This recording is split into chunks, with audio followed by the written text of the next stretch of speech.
Welcome back to the clock shop, and welcome back to part 2 of the Elliott chime clock restoration.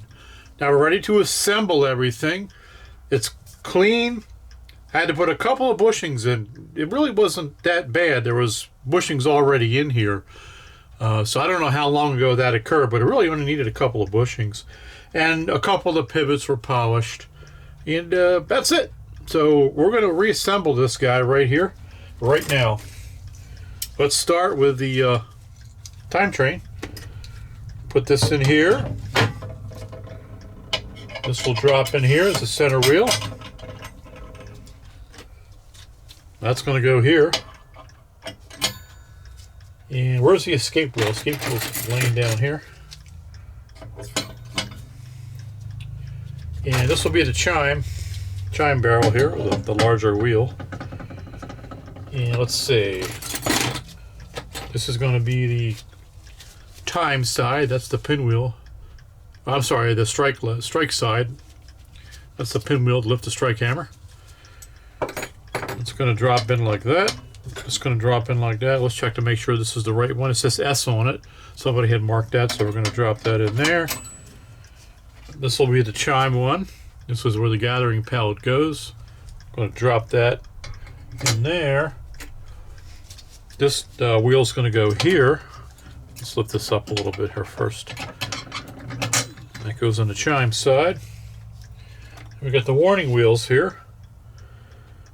This one has an S on it, so I'm going to assume that's the strike.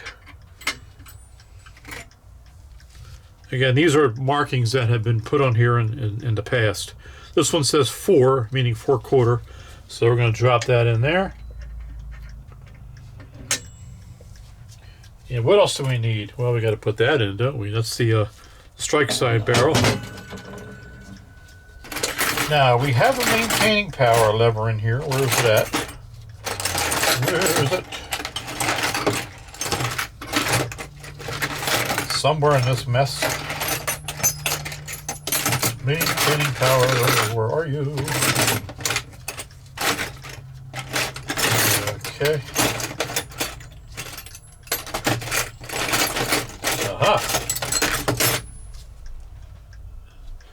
That's going to drop in. Where is it going to drop in?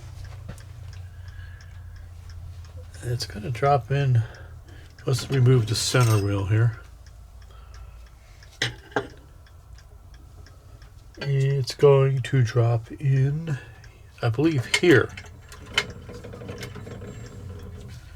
Check to make sure we have a pivot hole on that side, and we do right there, so that's where that goes.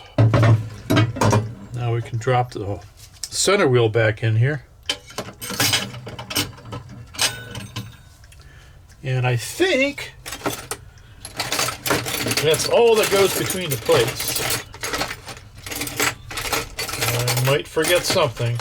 We may have to go back in and drop something else in there, but I don't think there's anything else.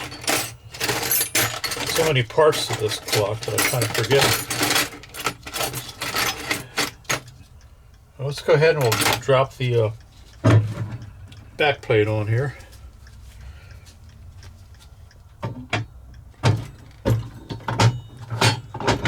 Alright, we'll get everything lined up. And where's the screws at here?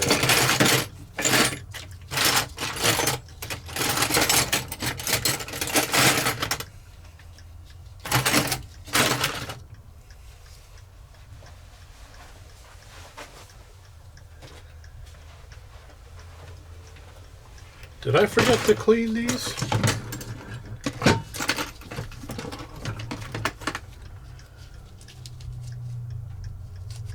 I think I did. Alright, we'll bring you back. I forgot to put these in the cleaner. When they're clean, I'll bring you back and we can continue. A little longer than a few minutes later. All clean. Here we go. Can put this one in first.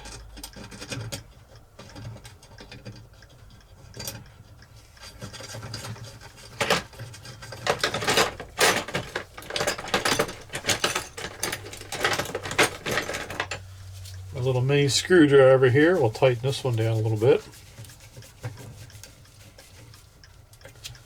Let's see if we can get these pivots in. Fairly easy to do. This kind of movement with the wheels being so large.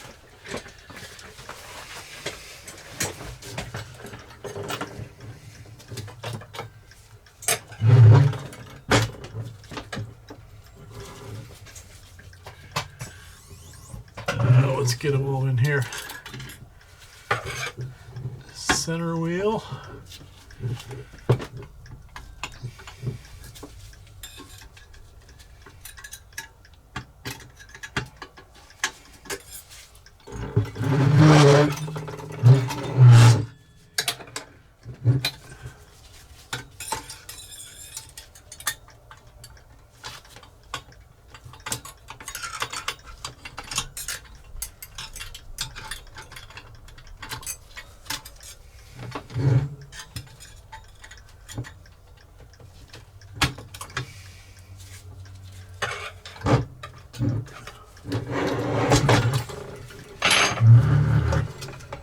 Fairly easy to do, I say.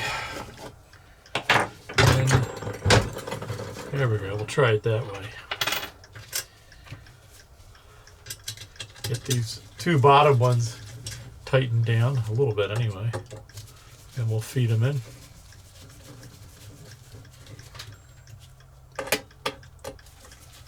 Notice how I lowered my chair here just so I can get more of an eye level.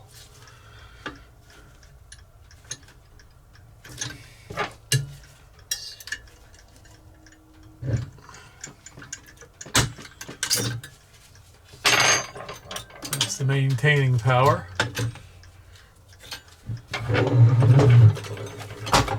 Okay. Center wheel. That's in. Here we go. Now we're popping in here. Tighten these down a little bit more.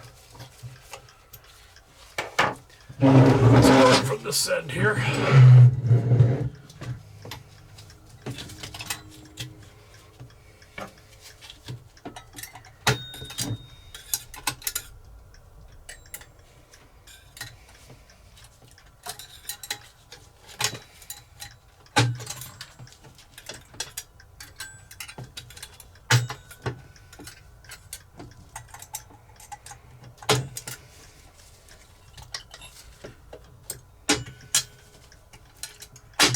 There we are.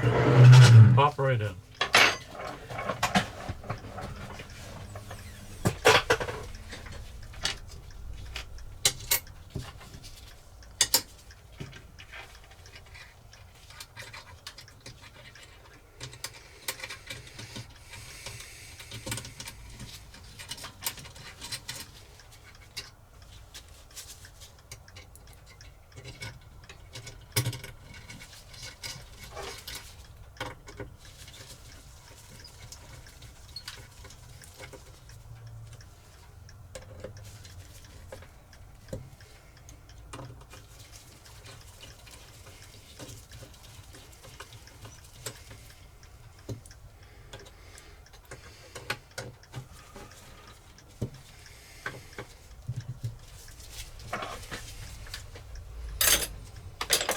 All right.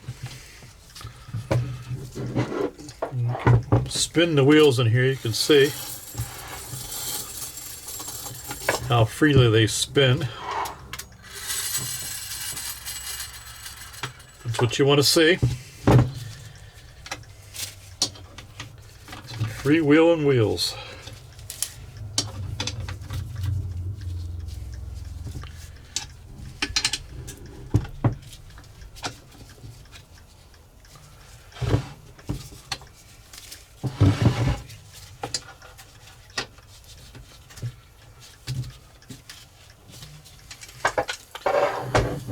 We can work on the front of the movement.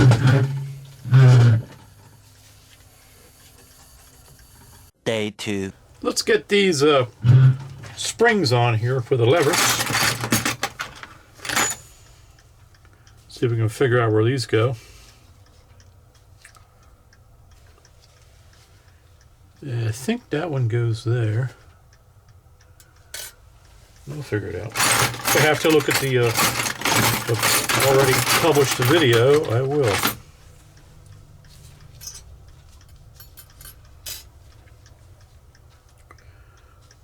Let's see, that one says 5.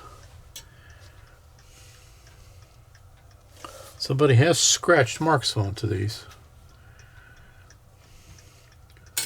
Probably should have scratched my own marks since it's several days later. Maybe the astute of you will notice that I have gone through a wardrobe change. It's now the next day. I'm just doing this little by little. Let's get all our springs up here.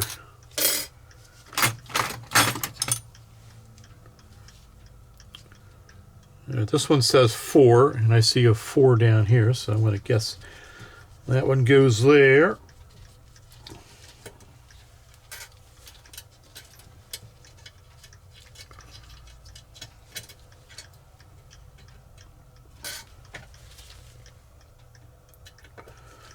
And if these turn out to be wrong, we can readjust them or reposition them later. Once they get the levers on, we'll know. Now this one here, let's see if I can find something that's going to clue us in here. I don't think that one goes there. Okay, that one says 5, and I'm holding one here. It says a very faint 5 scratched on it. So let's go ahead and put this one here. This one had that little washer on it. Still don't know why that's there.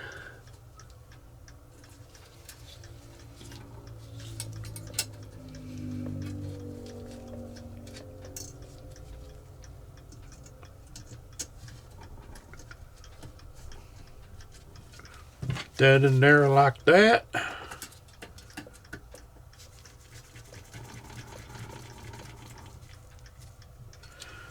Alright, let's see if we have any markings on some of these other ones here. This one here has no marking on it.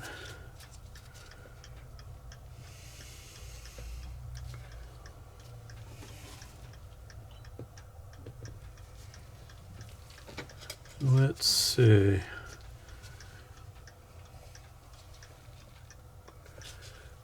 This one here has 2 scratches. And I see 2 scratches on the plate. Again, I'm just going by pretty much what the previous person has put on here as markings. Thank goodness for magnetic screwdrivers.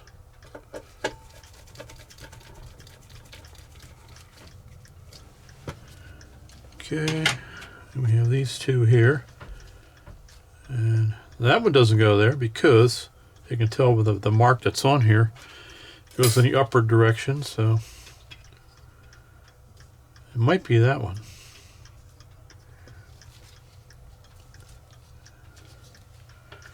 And this one's going to go probably down here. That one says 3 on it.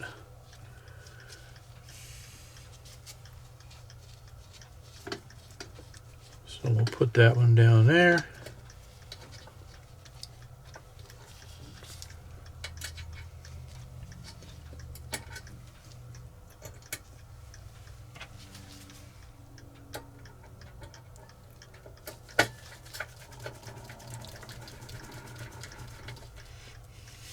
And this one's going to go here.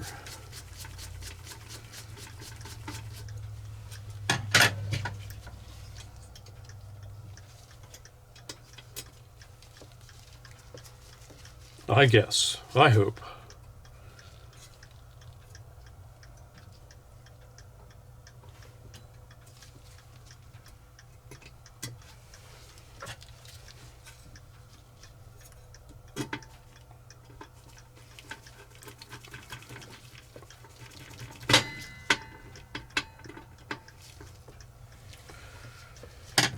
Alright, one thing I haven't done is I haven't polished these levers, so what I'm going to do is I'm going to do that now off camera using the polishing wheels. Maybe I'll throw one small excerpt up there of me polishing these levers. This is the strike rack here. Then we'll bring it back after they're polished so we can start putting these levers all on here.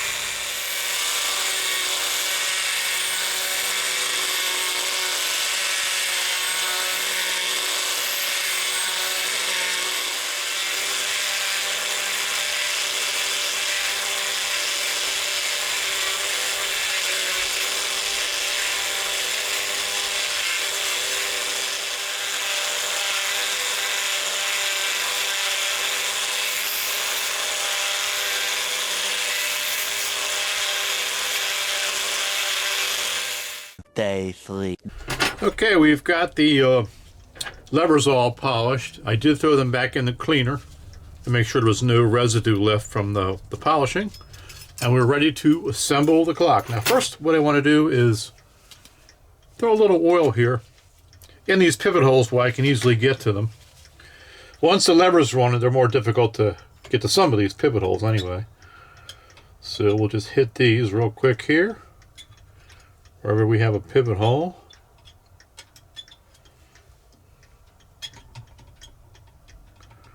You can see there's a bushing right there in the center wheel. Somebody had done that previously. There's a new bushing there. I think I did that one. Actually, I did this one over here. But there was bushings in this clock. Somebody had worked on it sometime in the past. Let's make sure we don't miss anything here.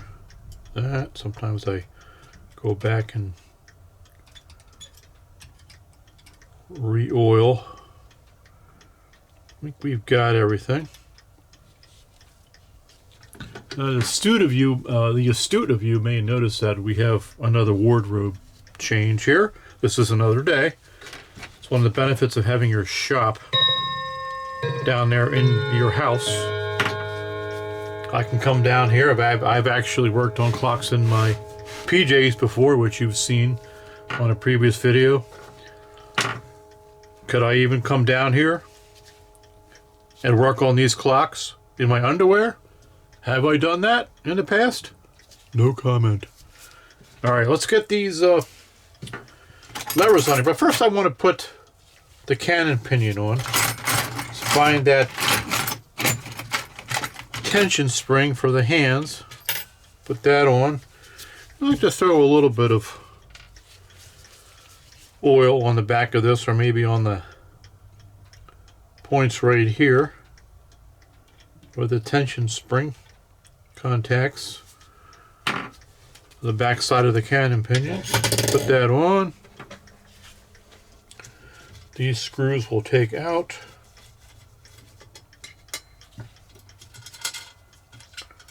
We'll put our bridge across there. Let's see.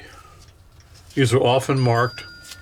Somebody has a little T for top there, and there's a little dot punched in there. And there's a T scratched on the plate here, so we know where that goes. This cutout is here too for the snail. Can't really put it on the other way.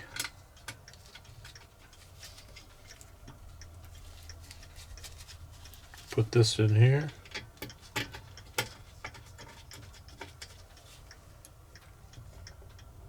I did notice that the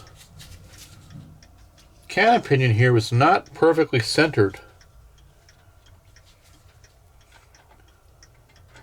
Here in the center of the bridge here. And what I might want to do is take a little bit of a shim. I've seen that in the past. I don't know why that occurs, whether it's been bent. Let's see what I can do about that.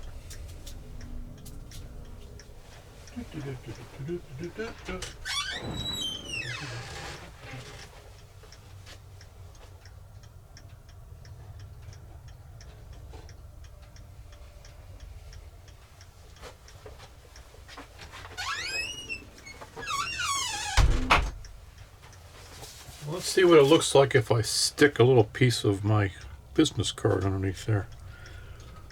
Well, that's much better.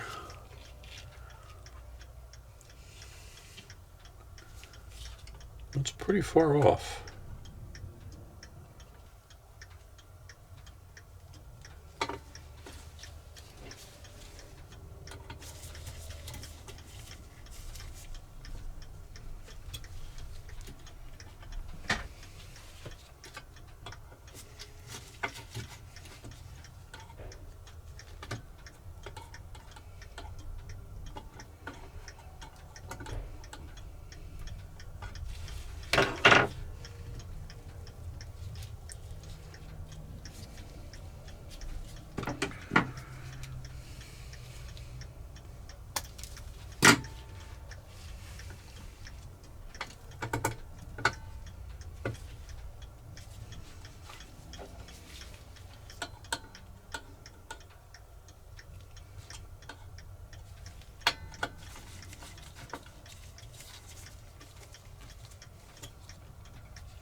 That's good.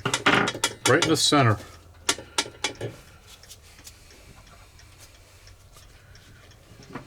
Little unusual, I know, but I'd rather have that centered in there. No binding issues. I had to put a little bit of oil on this post here too. I've had issues where this gets bound up with the hour wheel because we have two like materials here. We have the brass and the brass, and you can have issues.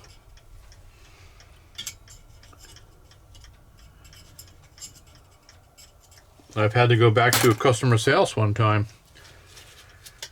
because of a bound up hour wheel before it was putting lubrication, a little bit of lubrication on that. Now I don't have a problem with that.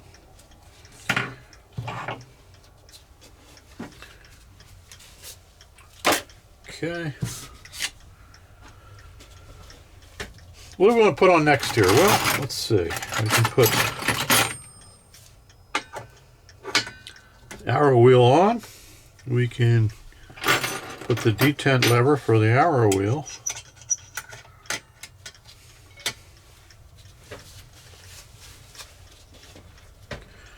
We can put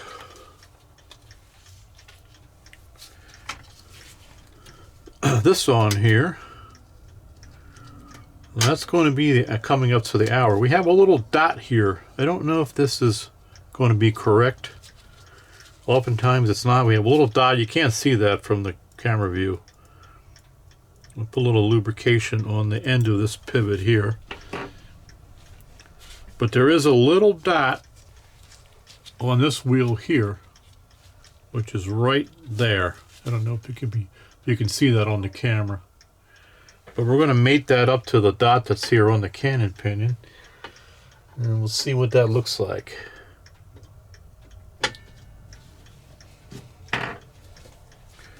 Let's throw some of these levers on here. You can start with the quarter hour, the rack there. We'll put the hour rack on over here. These levers are kind of like layered, so some of them you can't put on until you put other ones on. Let's see if I get this right. This one here goes here. That's for the rack hook for the hour. And let's see, this is one of those situations where I'm probably going to need to take some levers off. Yeah, this one goes here.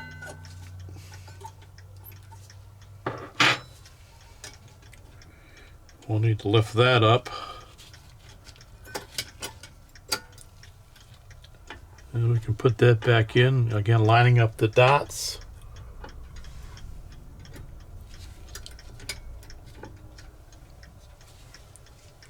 Actually, this needs to go underneath that.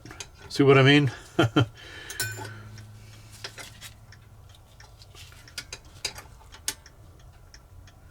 wait a minute. It goes there.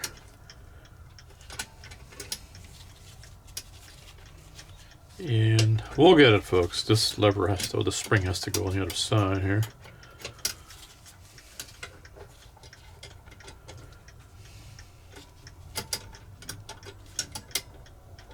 Wow. All right. It's got to go like that.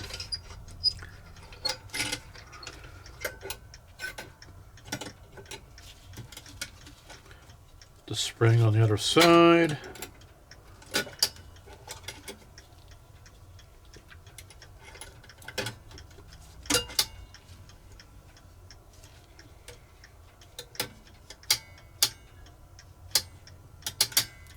It's going to go like that. Wow, let's see, we can, oh, see, we have to get the rack underneath here. This should have been on first, see what I mean? Gotta layer these levers. Let's lift this up. You can slip this underneath there. We'll get the rack spring on.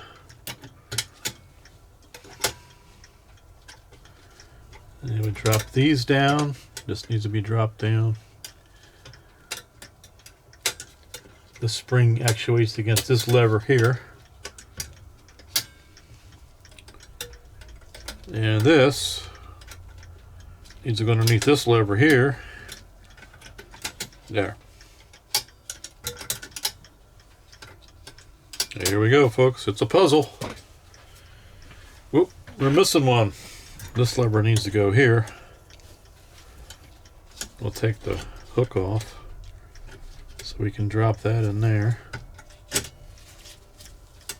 The hook goes back on. I think we got it.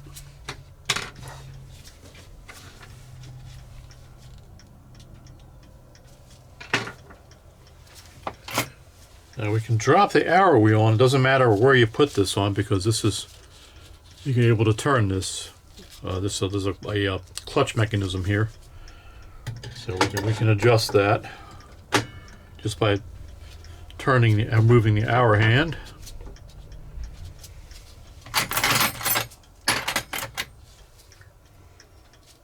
Now, which one of these is which here? I didn't mark these. That might go there, we'll see. They all look similar. That says hour, so that's going to H for the hour. This one says L. Let's try L. Again, I didn't mark these. We'll know very quickly. It's not going to fit there. This one might be the one that goes there. Yeah, because we have the cutout. There goes our chime clock. Tighten that down. And put a little bit of lubrication on that end of the pivot hole.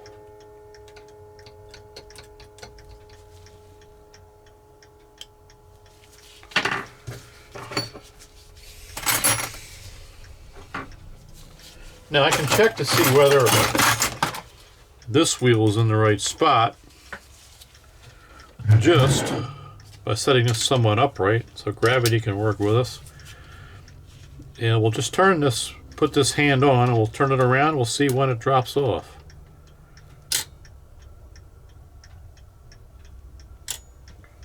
Yeah, it's a little bit. That's the hour. Pretty close.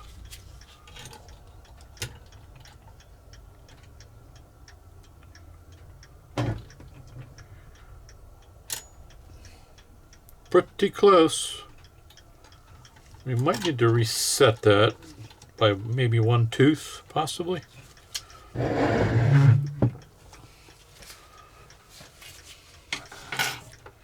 Let's see.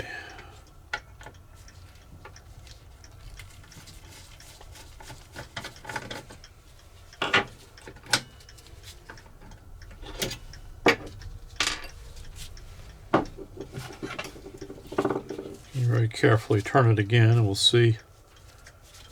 It goes this way.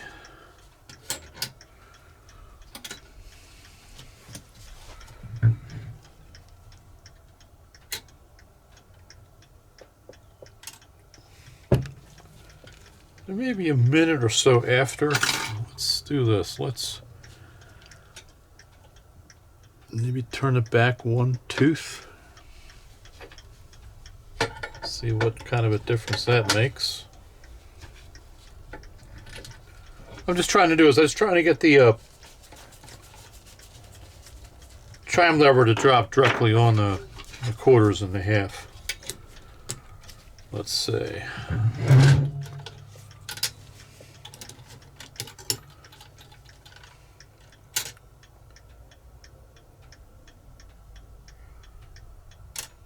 Yeah. Might have went the wrong way on that.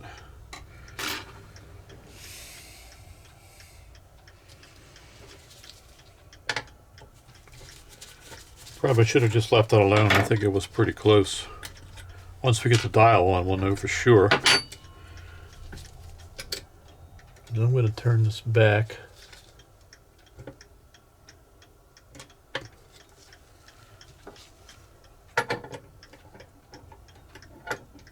Couple of teeth.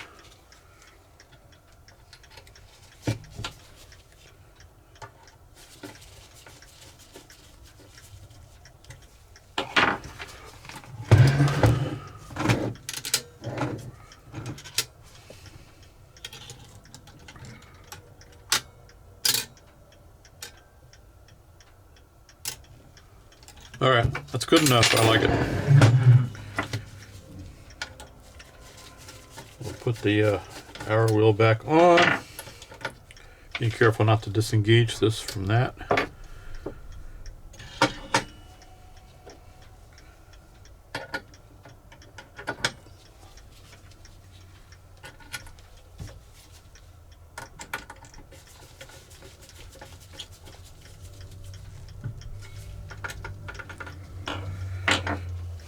All right, we can put some taper pins in here.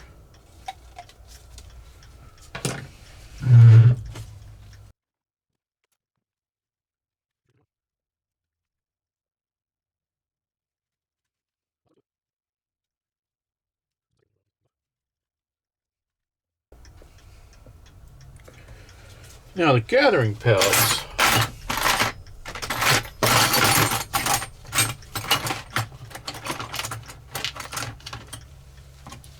We have this one here. One thing I did not do, I forgot to polish these here. I want to hit these with the polishing wheels. Make sure we don't have any roughness or there's a little bit of a mark here where it rests against the pin. So we'll go ahead and do that. This is the strike one here.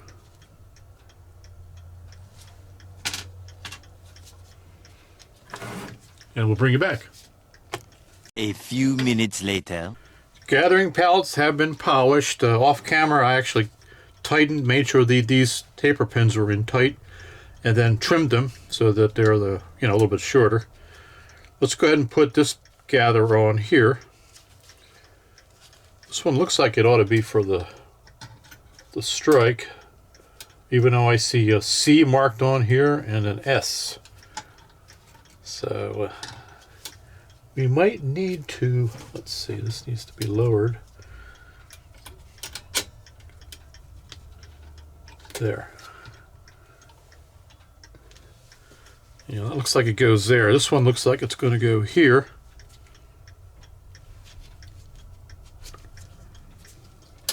Let's see how it functions on here.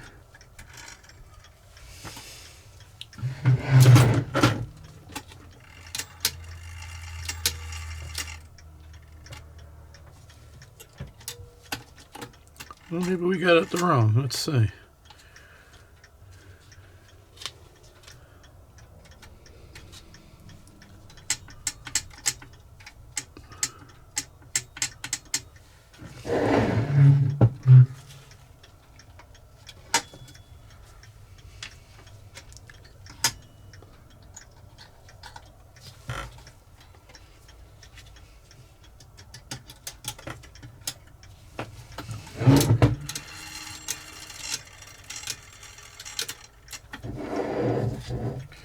You can see this one here.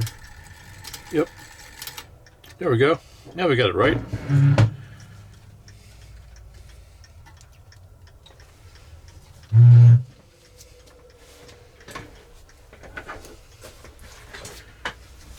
I do recommend you mark these parts.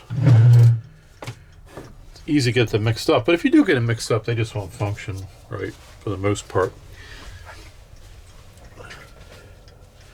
Now I want to see where this warning pin is here.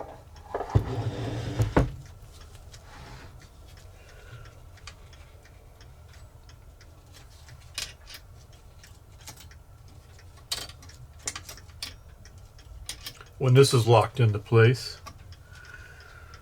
Yeah, see, the warning pin is right there where these levers are, so that's not going to be good. We have to separate the plates to re-index this wheel so the warning pin is, or we could try moving. Let's try this first. Taking the gatherer off. Yeah, it's on there nicely though. I like the way it's seated on there. I think we'll just separate the plates. Let's see how this one is over here on the Chime side. That pin is over here. I like it to be more over in this direction here.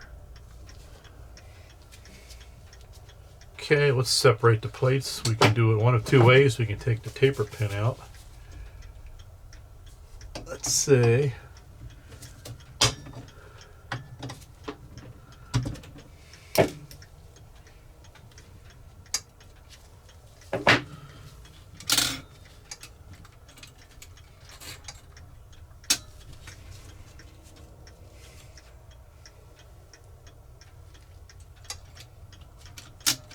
I'm going to try putting this, turning the gathering pallet around. No, it's still not a good position.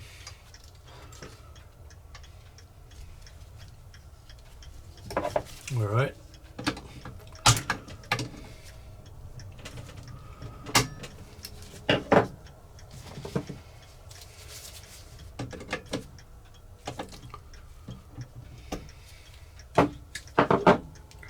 So what I want to do is I want to get this, you probably can't see it on camera, but this pin here on the warning wheel needs to be almost right across from the warning lever. So we want to disengage this wheel and this wheel, try to get those pins in the proper position. We separate the plates a little bit here, maybe enough to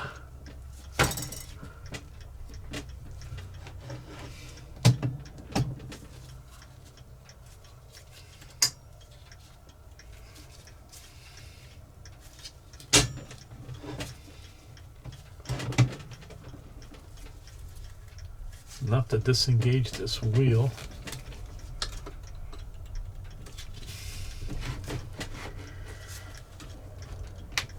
And that's disengaged, so let's get this so it's going to shut off, and then we'll move this one here so that the warning pin is right about there, and slip this back in.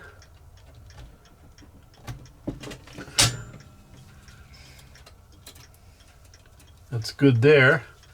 Let's disengage this one over here.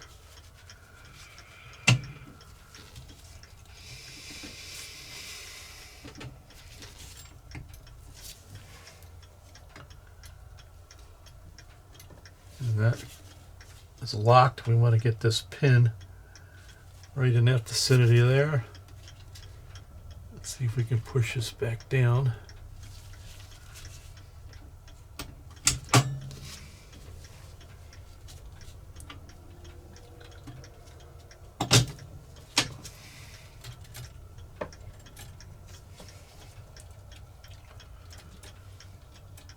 Okay, I like that. So the warning pin on the warning wheel is directly across from the warning lever here, so there's no possibility of it jamming up against the warning pin as this goes to lift. You want to get that warning pin away from the warning lever.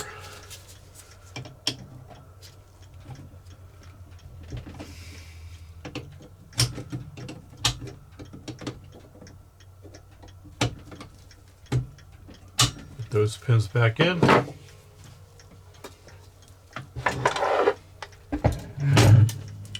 And we can put a pin to secure those gathering pallets.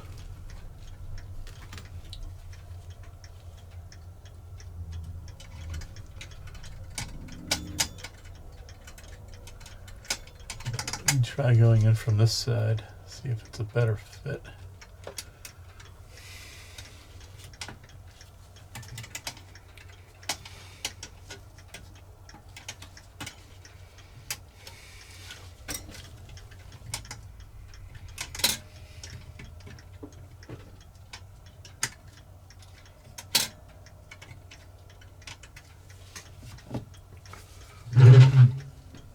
I like that.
course, we're spinning very quickly because we don't have the fly in yet.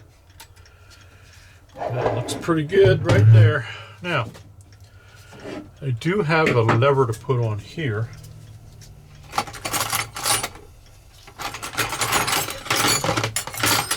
And I did take this apart to clean it.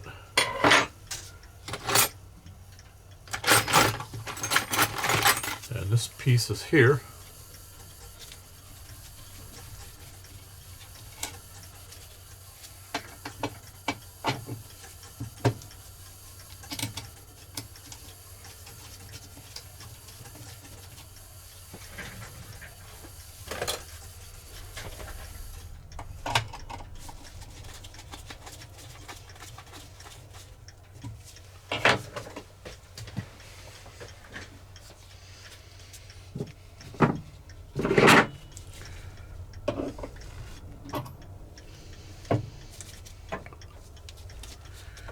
And we can put that in there.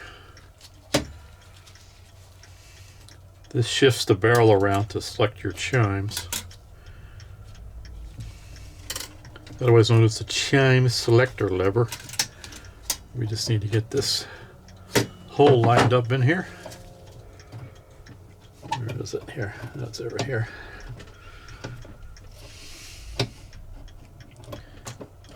Nope.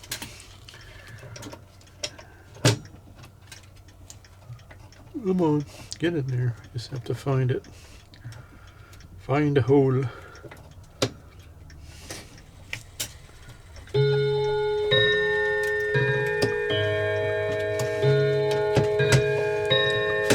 it is. Well, it's 12 o'clock, folks. Get ready for a lot of noise.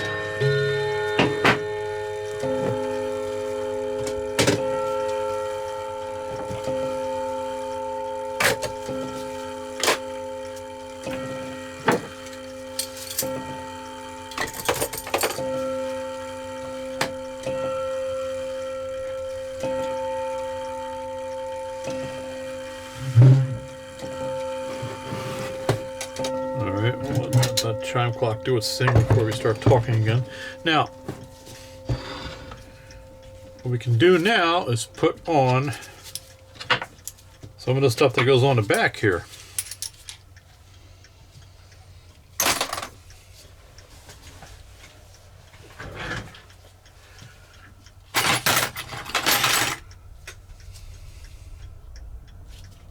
This is labeled a C for chime.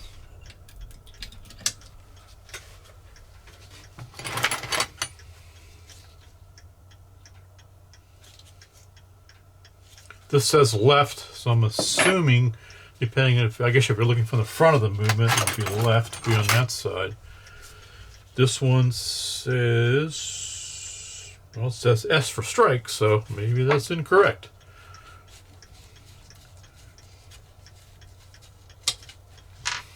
Let's see how this fits. Okay, it looks like it'd be the one to go there.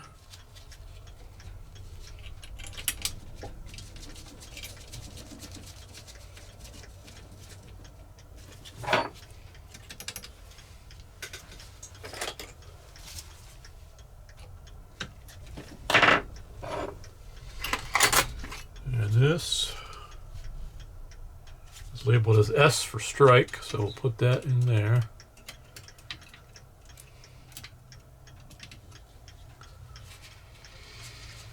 Again, I didn't label most of these. Somebody else had done this previously. I didn't really want to show folks me scratching letters and stuff into this movement. Probably get some negative comments doing that, so I didn't do it. It's nice to be able to label these though, because some of these parts are similar. You may want to do that. You can also help out the next person too who is working on this, providing you label it correctly. Okay, let's put a little bit of lubrication in this here.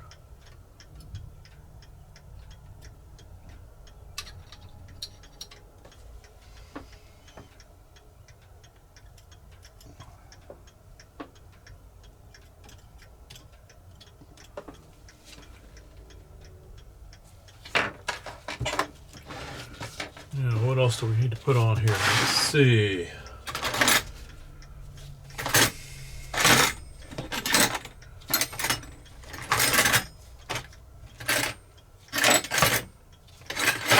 There's a spring here. This is a spring that needs to go on to act on the strike hammer, so we can put this on.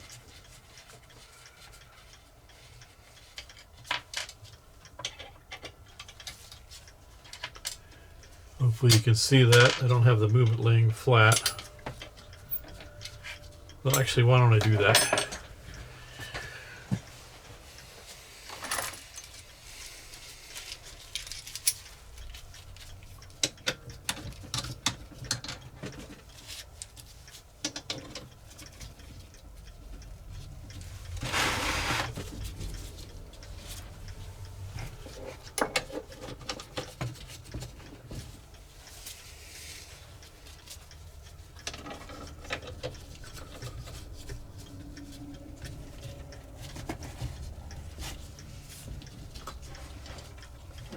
There we go. Yes, hopefully you can see better.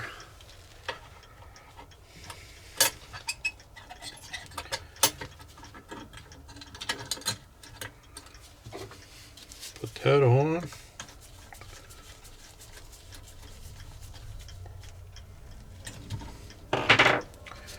Let's put the pallets in here. I did polish these pallets off camera. You can see the beat adjusting mechanism here. If I loosen this and tighten this, it moves the crutch over this way. And if I loosen this one and tighten this one, it skews the crutch this way. You got to make sure these two are tight against to pin this. If you have a loose one here, you can have a problem like that, and the clock might not even run. So make sure that these are tight after you have it set and beat. Put this in here. It's in.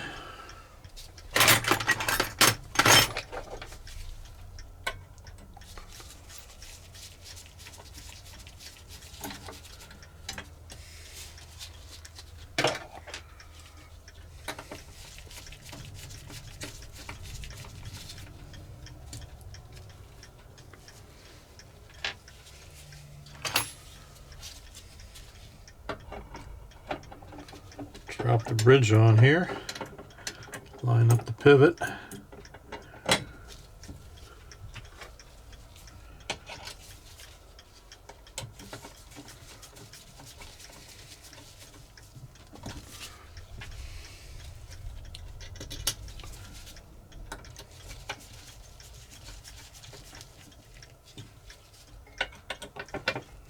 Before I forget, and go any further, I haven't lubricated the back of this movement yet, so let's go ahead and do that.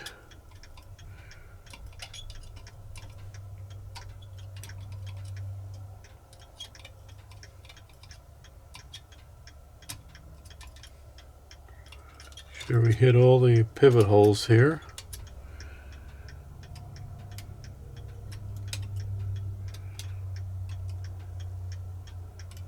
And that one too.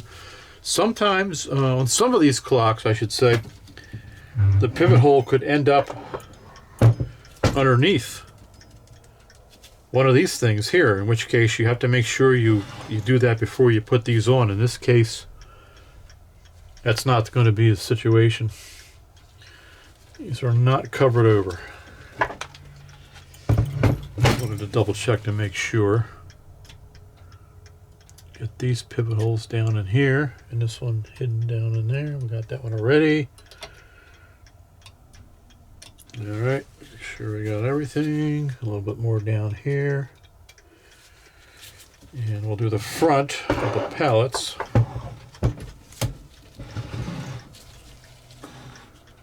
Right here.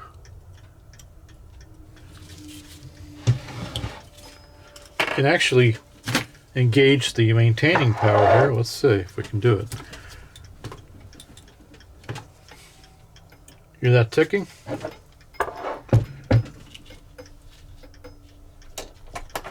So we can go ahead and throw a little drop of oil on each pallet.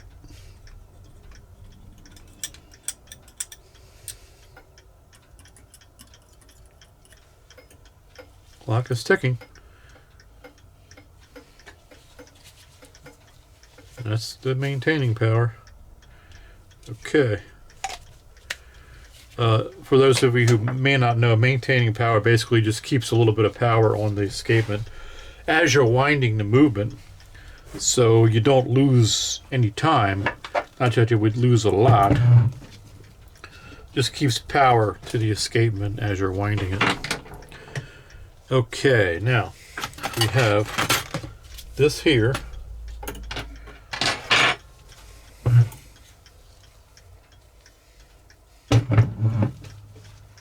You can put the strike hammer in. I don't have the hammer head on because we still have to replace that leather.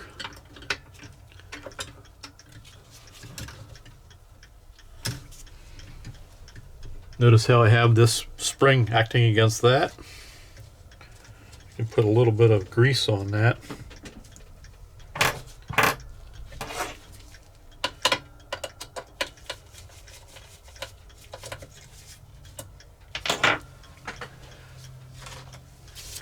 Actually, I like to put a little bit of grease on this here.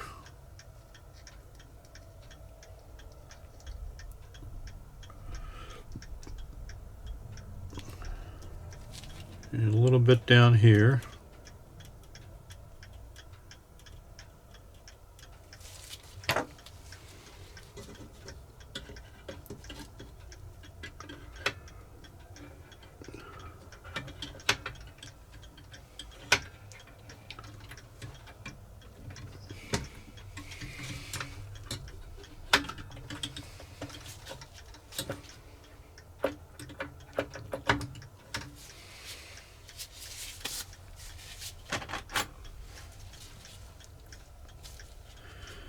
Put a little bit on here. This is the stop here.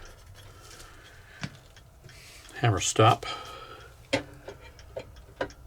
I have seen these with leather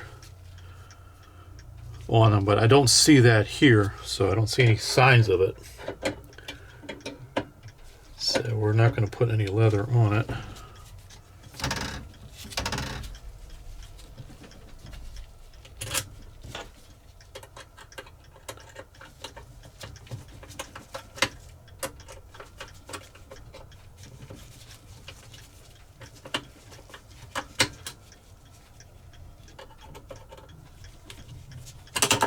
Oops.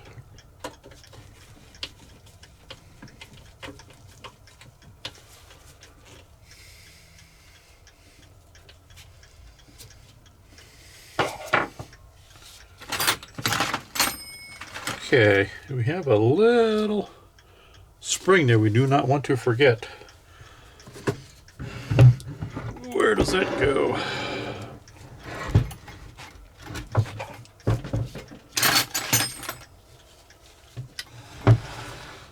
I might have... Yeah, I forgot to put that in. That goes from the front in, I do believe. So let's turn it over, see if we can get that in. We have to take a few things off. I did forget that. Let's see.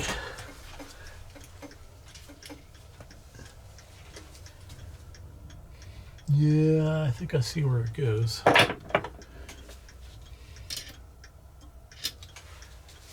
We take the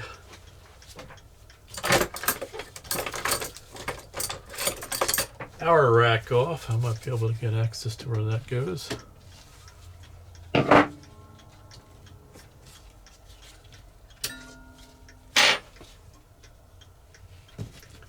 goes right in there.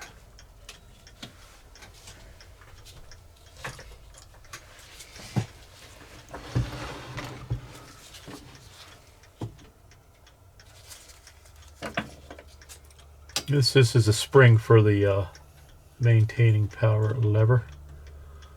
Let's get that in there straight.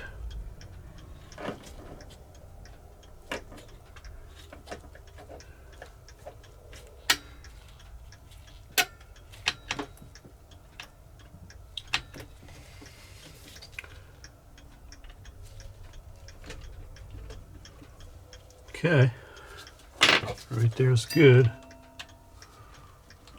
Hopefully I don't get my big old head in the way.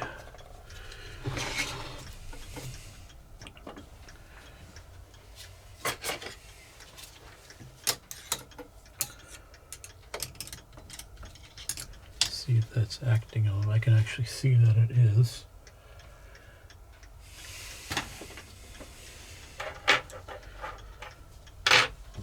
And that is in as far as it's going to go. Put this back on.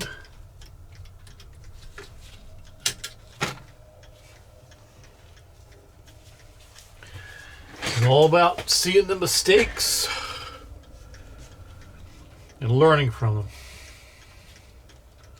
Even after doing this for so many years, I always, almost always forget something. Have to go back and add it.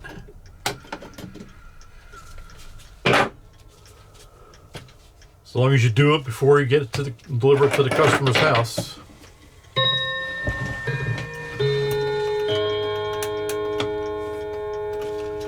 We can spin this around here. Spin this around first.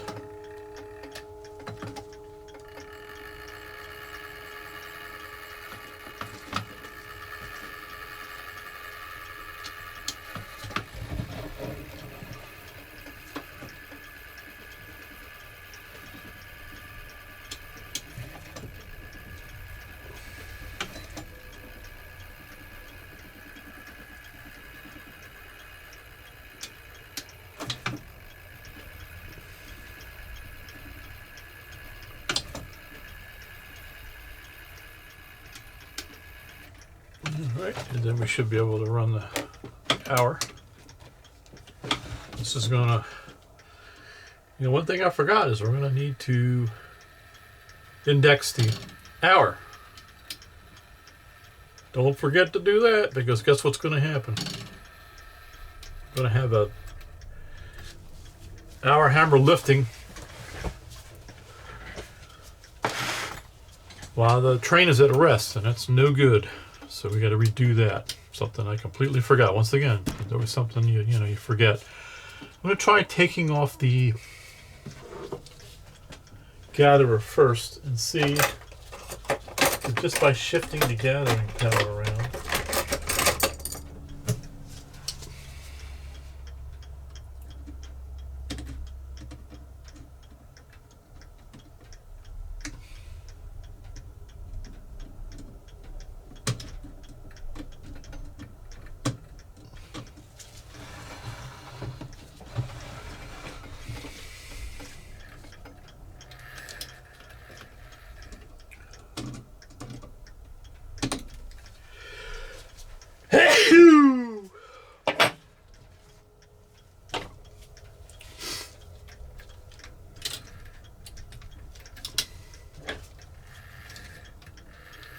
See when this lever or this hammer drops right there.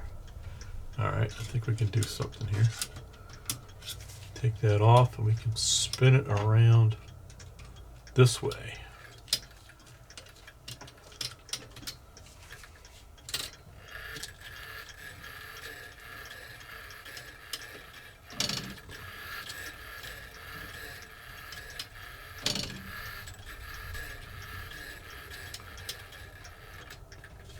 Not going to be enough.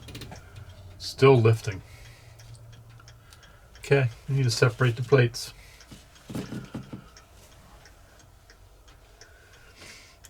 We'll need to take care of the warning wheel too.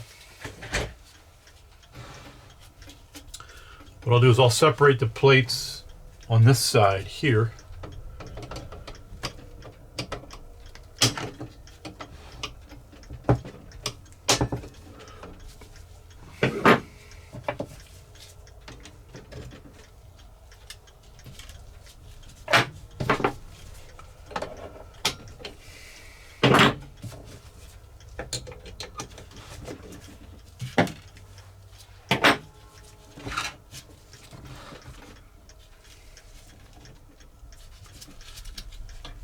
see if we can't separate them enough to make this change here.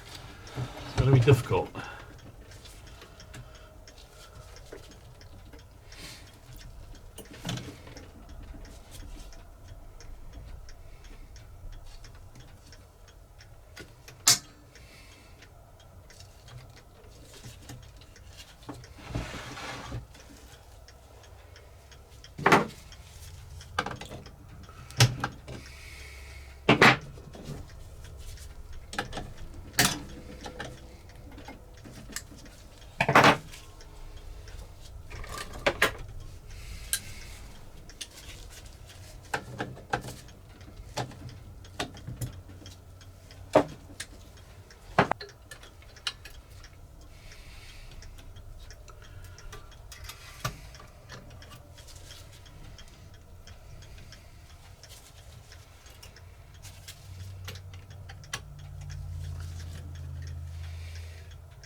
That's good, right there. And we got the pin for the warning wheel. A little, let's see, where is it? It's a little farther over than I like. We can actually fix that.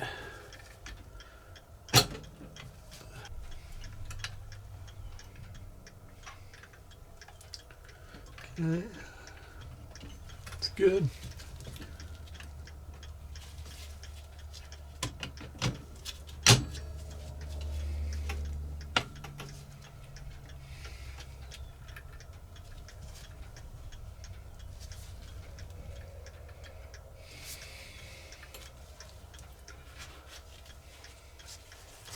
I'm going to put the pin in the bottom one here.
All right, perfect.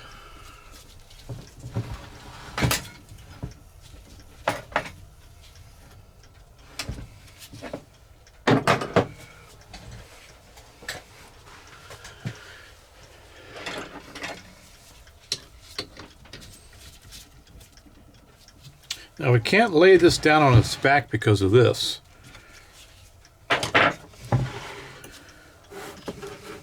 So we're going to lay this down on its front.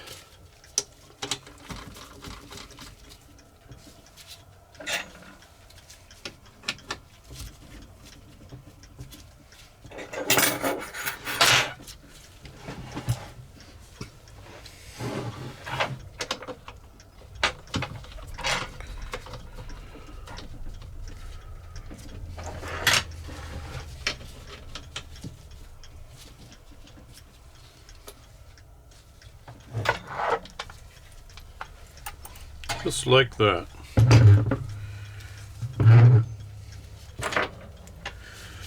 Folks, it's now 12:30, so it's time for me to take a break and maybe grab a bite to eat, so we'll get back to you after lunch. See ya. 2 hours later. Lunch has been consumed, and we're back working on this here. Now what I did off camera is cut some cable, new cable, 10-foot cables of what normally fits these type of clocks. I will say I'm glad I had enough cable because there's an issue with getting brass tall case cable. The one manufacturer who manufactured this is no longer in business, so all the suppliers that I use don't have this anymore. They're scrambling to try to find somebody who they can use, but so far they haven't found anybody. But I just had enough. I had 3 10-foot sections here that I was able to cut, and then with a remaining maybe 10-foot section left over, which is going to be a problem. I do have a tall case, a bell strike, that I've got to work on next. That's not going to be enough for that clock, so we'll have to deal with that at that time. Let's go ahead and we'll get this cable in. What I want to do is get this cable in, attached, and put the seat board on, which is still up on the test stand, and then maybe set this movement up on the test stand for now. That way we can then dig into this. The hammers, they need to be cleaned yet, disassembled and cleaned. Remember, they were really stuck. So we can then do that with this all out of the way. So that's the plan. Let's go ahead and we'll try to get these cables on. Not try, do, as Yoda would say. Go ahead and make a knot in it here.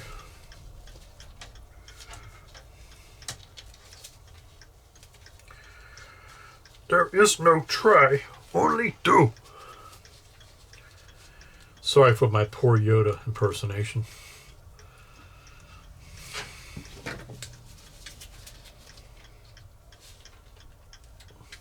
We'll make a knot. And we'll get this in here.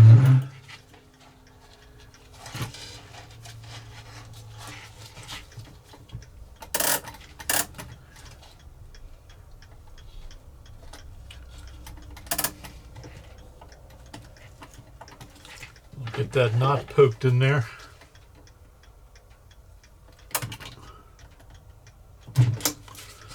That's one. By the way, this cable is 1/16 inch cable, which is fine for these type of clocks, even with that gigantic weight. They do sell a cable, I think it's 5/64, if I'm not mistaken. It's thicker than this, and it is sold for tubular chime clocks as tubular chime clock cable. I found that to be too thick. It just doesn't sit right on the barrels, and it also is very difficult to get into the barrel slots where the cable is held. So I do not use that.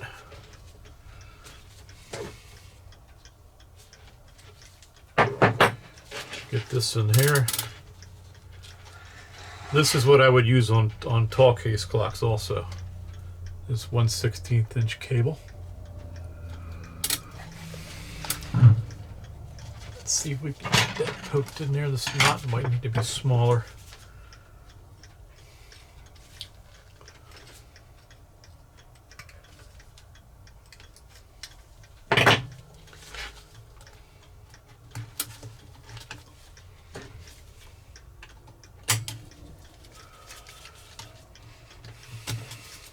In.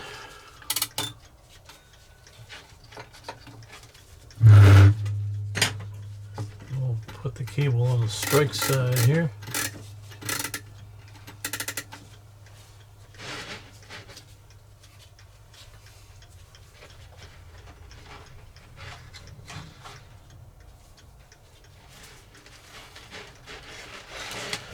Make sure we don't tie the ends of one cable together. I got these all mixed up now. Let's separate them. I need my loose piece. There it is.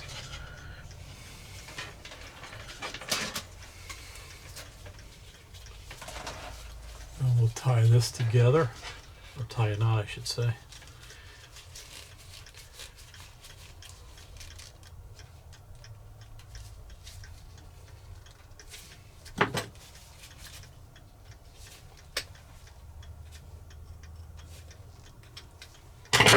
And we'll get this pushed in here. Hope you can see what I'm doing here. Just getting that knot in there. Let's see if we can push that in.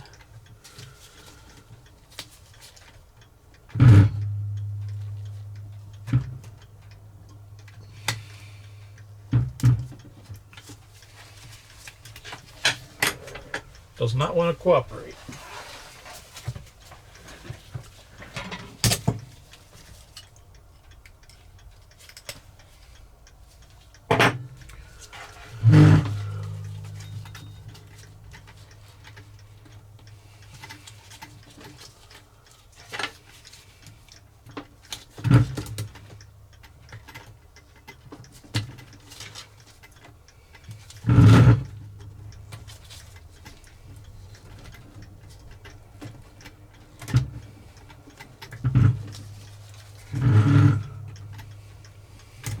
There.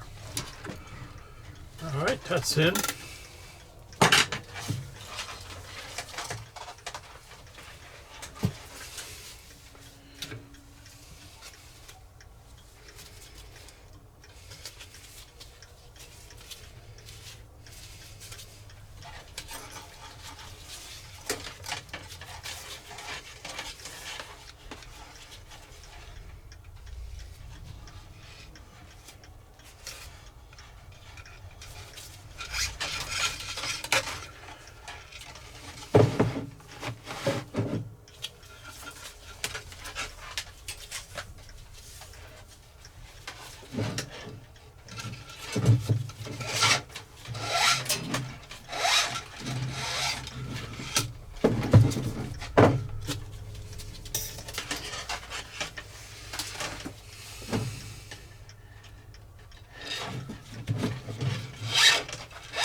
Okay, there we are, just finger tight.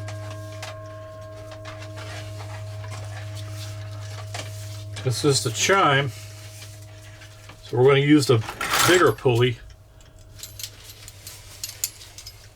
The cable is going to go like this and up into this hole here.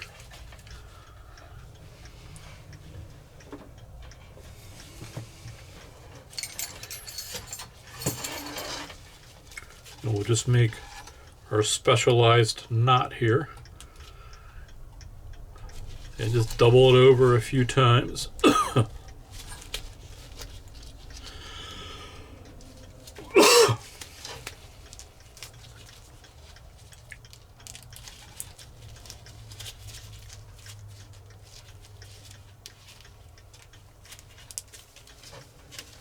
And we wrap it like that. And we pull it tight.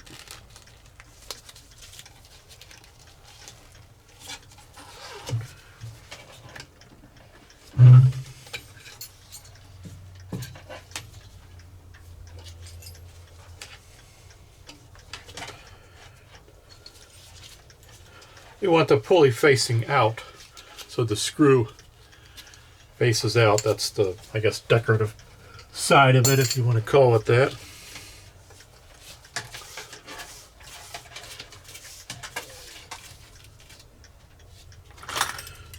This would be the time, so we'll go ahead and put that through there.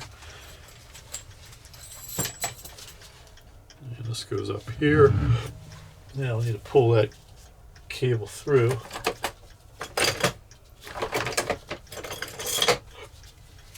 I can knot it.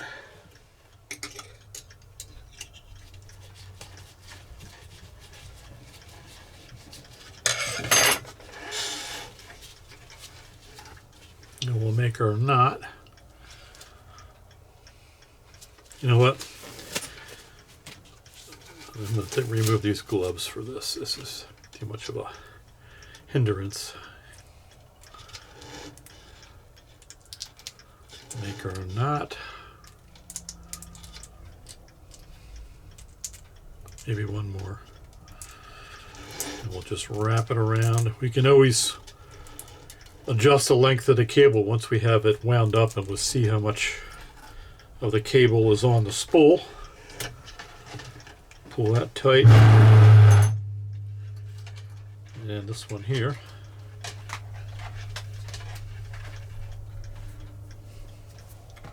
This is the strike side, so it's going to go in like that. We have a hole here.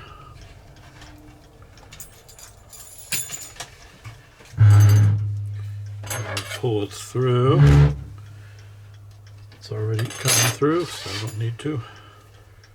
We'll tie our knot.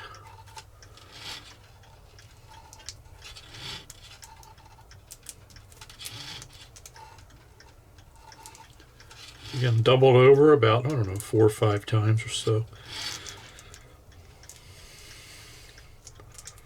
And then tie it around like that. Loop it around like that.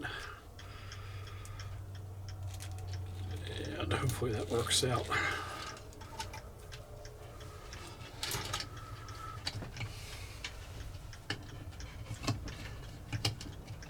Good. Alright, we can get this up on the test stand and out of the way so we can clear our bench to work on the other parts that we need to work on.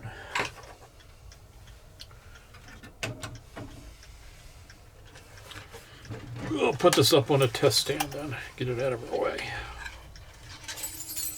We'll feed our cables through here.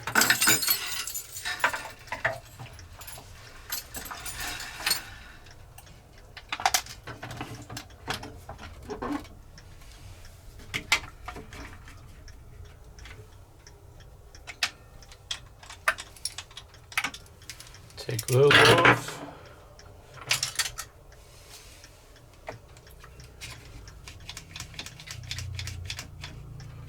All right, clamp that down on the test stand.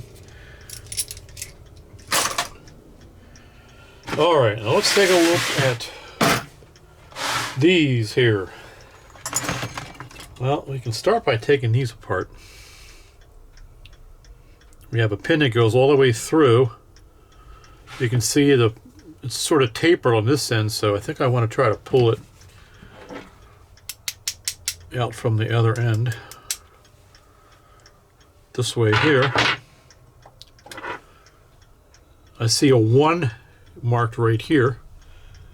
You can see that stamped into the brass. So that's going to be, presumably these are marked and numbered, we'll see. I'm going to pull this out.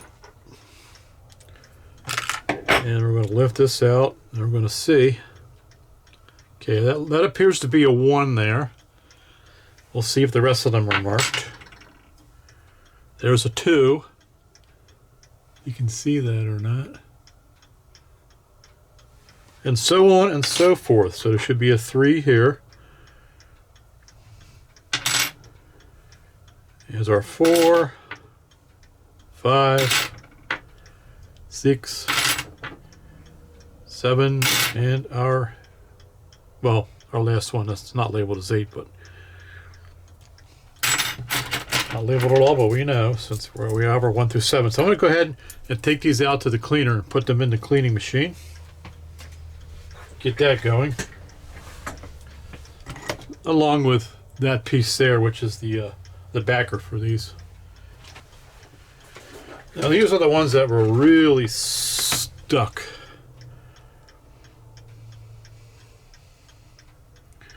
We do have a pin here, but we'll need to take this off here. I see it's got a shim in it. That's interesting. Don't know why there'd be a brass shim there.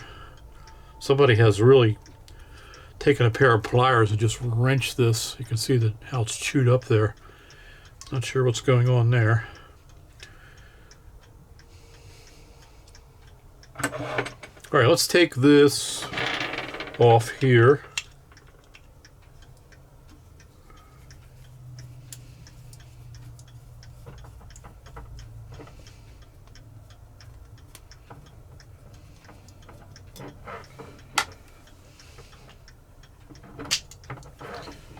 Put that over there. I don't want to mix these parts up if I can help it.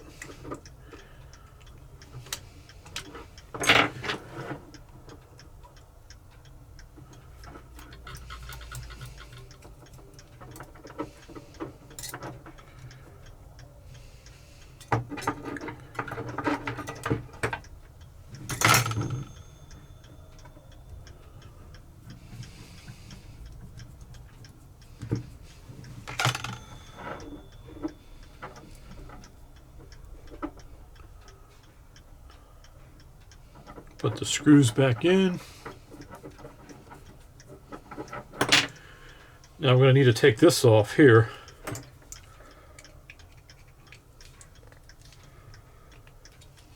It's in there tight.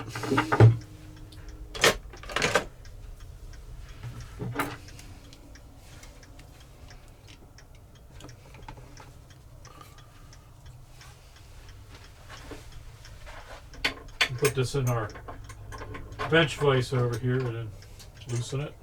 A few moments later. Okay, it's loose.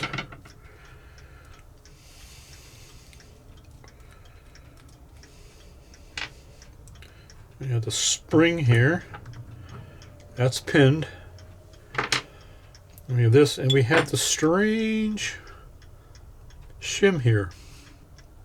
Huh. It seems like it's been added, and I don't know why. We'll have to investigate that.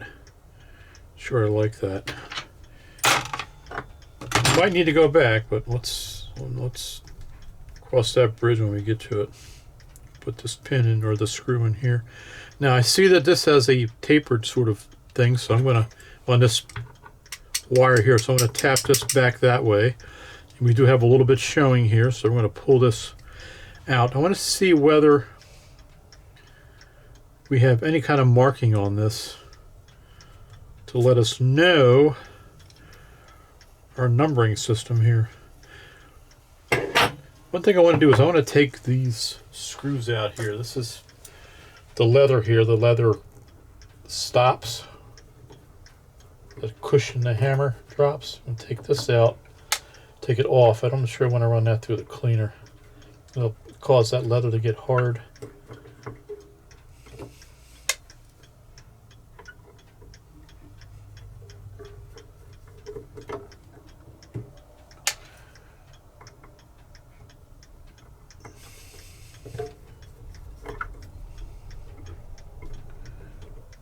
And we can take this off.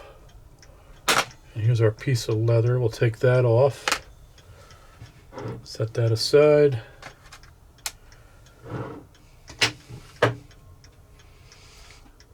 Okay, so we do have a 1 marked here. So we know that this should be 1, and then so on and so forth. So we'll go ahead and we'll pull this wire out. Set that aside, and we should be able to get these out. There's a 1 there. At the same time, as I take them out, I'm just going to go ahead and remove the hammer head. That's got leather on it. We don't want to send that through the cleaner. Leather appears to be still decent on that. Now, try to get this out. Wow, that's really wedged in there. There we go. That's number 2. Take that hammerhead off. Looks like number 4 fell out already.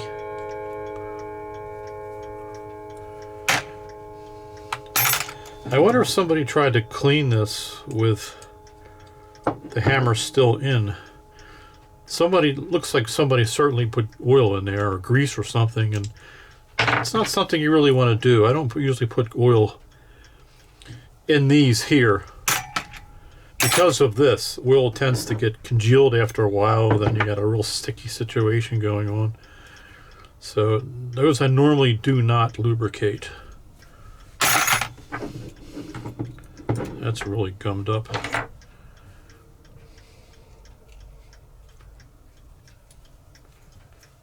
Out. And wow, that's really, this one comes out. That's, the other one's really locked in there. Take that off. The last one's not numbered. Oh man, that's really clogged in there. There we go. Wow, look at that gunk. It's sticky gunk. It was what was causing it to get to stick so much. This is number 7.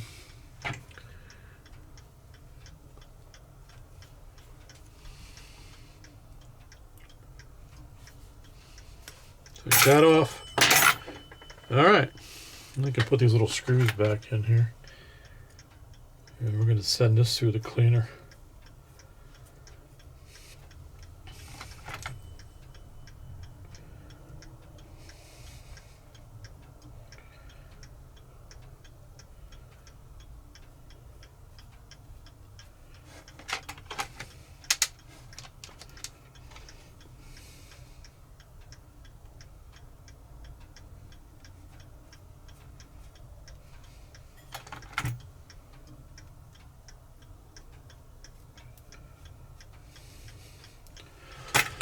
Okay, I will bring you back when these are done cleaning and I have them together. Day 4. So we've got the hammers all clean and reassembled. You can see what they look like. These are the ones that were really sticky. And they're nice and free now. What I did was I put a little bit of light grease just on the tips of these hammers where they contact the pins on the barrel. And a slight amount of grease here on the ends of the springs. No lubricant in here. I find that can cause a sticky situation after a while, so I do not lubricate the pivot points here of the hammers, because you could end up with a problem that we just had with this, with the lubricant getting stodgy over time, getting congealed, and then these hammers get all stuck. So that's these hammers here. This is for the gongs. And I've cleaned these hammers here, reassembled them. These are nice and free. Again, a little bit of light grease here on the tips where they actuate the pins for the barrel. A little bit of light grease on the ends of the springs here where the springs contact the back of the hammers, just to provide some sliding, ease of operation. Now let's get the movement down back here on the bench. I've got it up here on the test stand out of camera view. We'll lift this down. Oh boy. And we'll set this here face down. I got my movement holders on it. Just bring the cable up here. Then we're going to put the barrel in and get these hammers on. Hopefully we can get this thing set up and start testing. Now, here's the barrel. You might think, well, it doesn't look as clean as the rest of the movement. That's probably true. I don't like to immerse these barrels in the cleaning solution. Because cleaning solution can get inside the barrel. You can see there's a hole here, and there's an additional hole here underneath this wheel. This wheel was taken off. The screws were put back in to block those holes, and I put a piece of toothpick, shoved it in there to keep the cleaning fluid out of the inside of the barrel, and just sort of scrub this with the brass brush by hand. I did not want to soak the barrel for a long period of time in the solution, because what happens is the solution can start to get inside the barrel. Then you have trouble with solution leaking out of the barrel. It's tough to get completely out. There's such a small hole here, and on this end too there's this small hole. So I don't like to immerse these barrels for a long period of time. So I scrub them. They don't look like as bright and shiny maybe as the rest of the movement, but they are clean. I did notice some of these pins have a little bit of wear on them. We'll see how that operates with the hammers.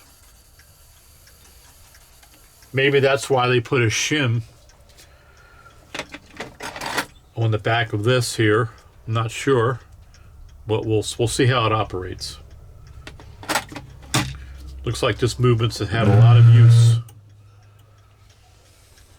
So we'll put the barrel in here first. It's going to slide in that way. I'm going to put a little bit of lubricant on the pivots.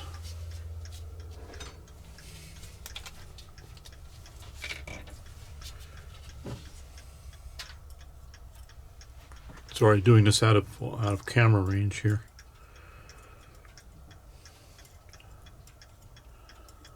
Oil there. We'll put a little bit of oil here. And this wheel meshes with the wheel here in the train.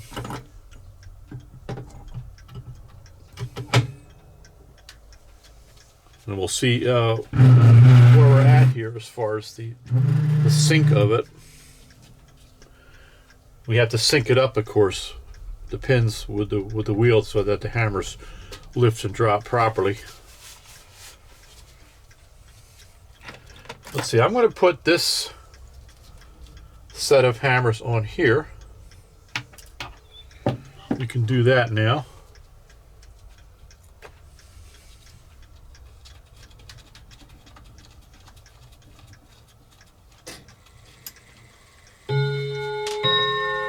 It's now 10 o'clock in the morning, folks. You might notice the time is irregular on that clock as far as from the last segment of the video. This is another day. I've been doing this little by little. So we are in the second day here, actually probably third or fourth day altogether.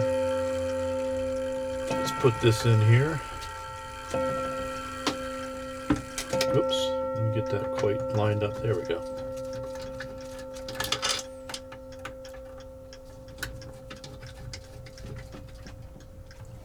Tighten that screw down.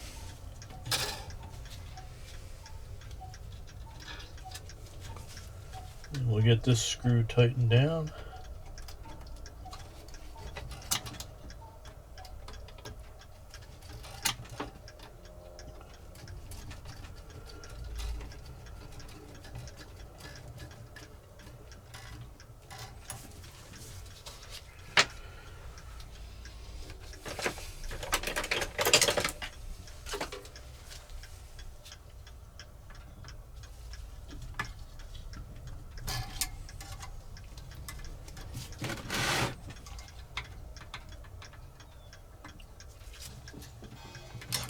Okay. Now here's our hammer assembly that is used to hit the gongs. I'll remove this screw here.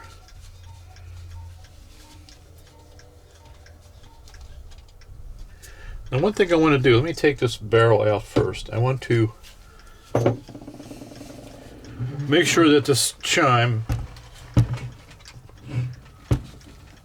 it looks like it is shut off, so I want to make sure that it was in the middle of its chiming. And we can put this barrel in If you look at the barrel, we can see that we have pins going down the scale right here. This should be the quarter after. And we can just put this in here just so that the last hammer drops off that pin. Let's see if that will work. Might need to go a little further. We'll try that, and we'll see once we have it all together how it operates. We don't want any hammers lifted when the train is shut off. Okay, let's get this in here.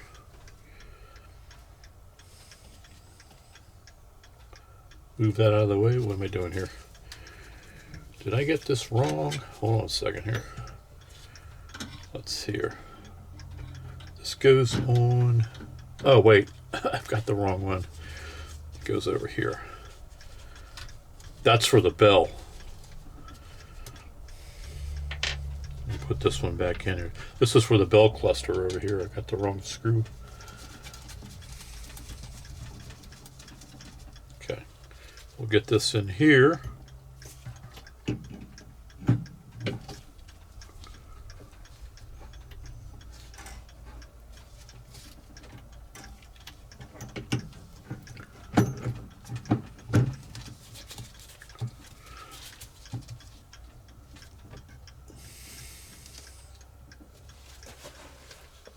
Okay. Let's get this tightened in there. Well, let's see what it looks like here. Let's see what it does.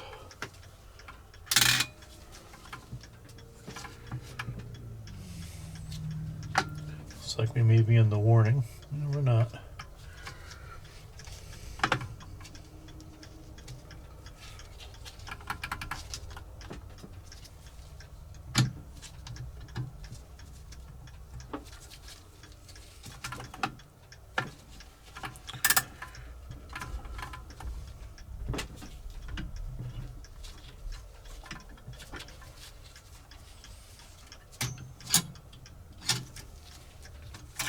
Oh, we're jammed up on a pin here. Let's see, what did I do wrong here? Alright, I gotta move this over a little bit.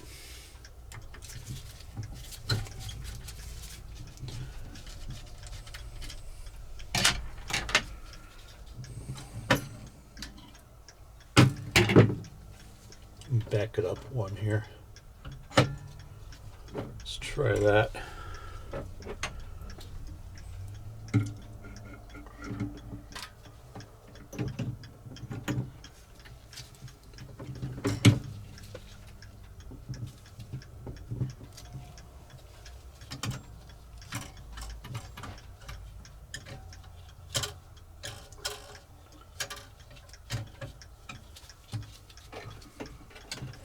My cat is now clawing my bench here.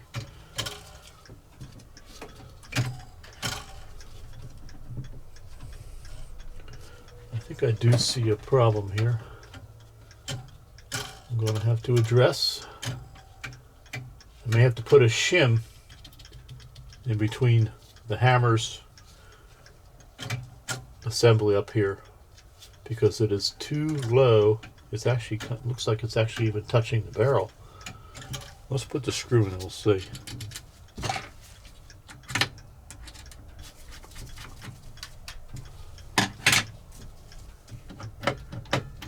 It's free.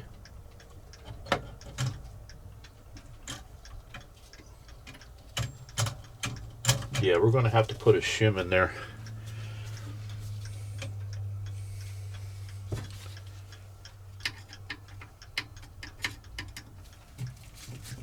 It's interesting. I don't think I saw one when I took that out.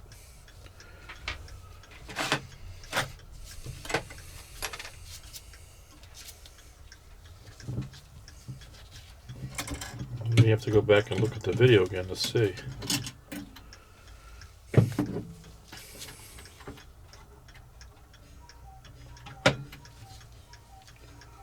All right, we'll put this back in.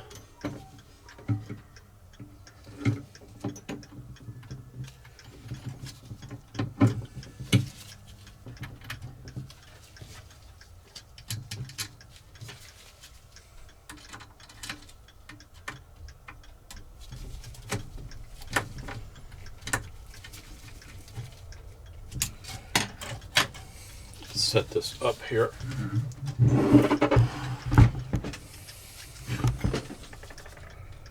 It's like these are okay here, but it's down here. Yeah, we're having this. This is actually jammed up here on this barrel. That's interesting. So there definitely needs to be a shim put up here. So we'll get this back off.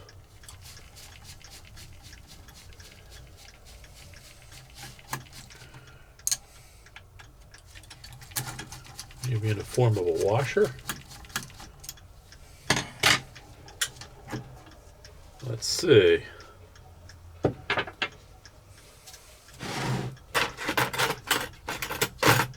got these two plastic washers here. I don't remember where they came from. Could they be it?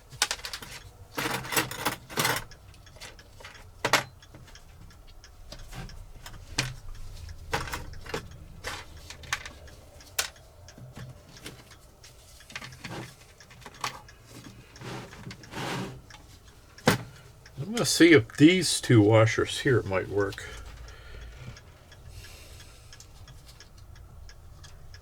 Oops. Once again, these gloves are causing me issues. All right, we're going to put a washer here. Hopefully that'll stay there. And a washer here. Just to shim this up a bit.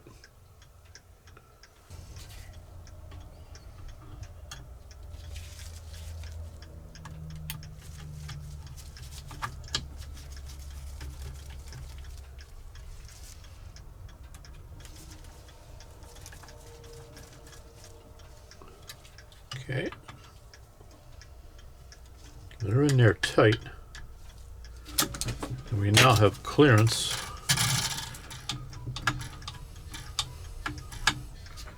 Let's see what happens now when we spin this train.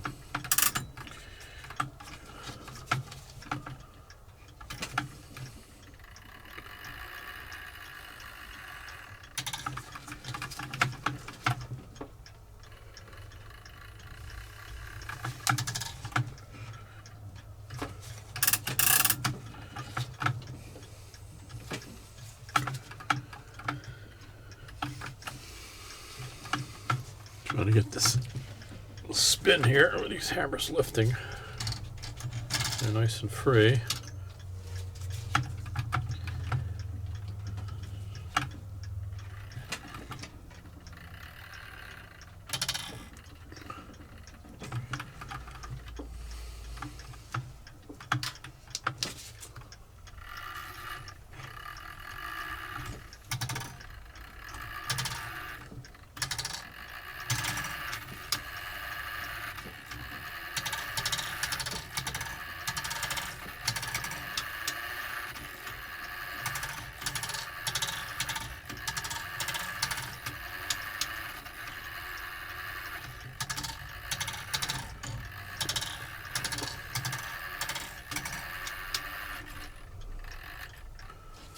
I think that's good.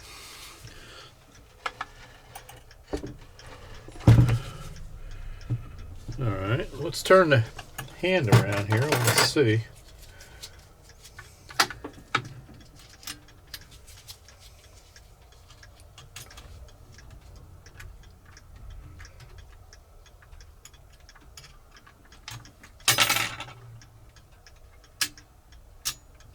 Okay, that should be the quarter after.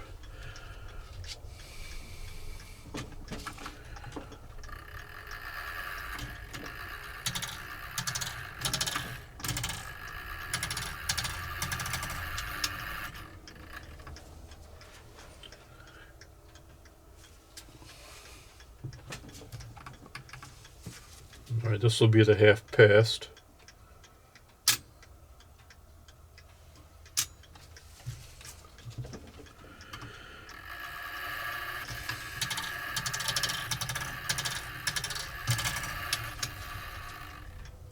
All right, that's not right.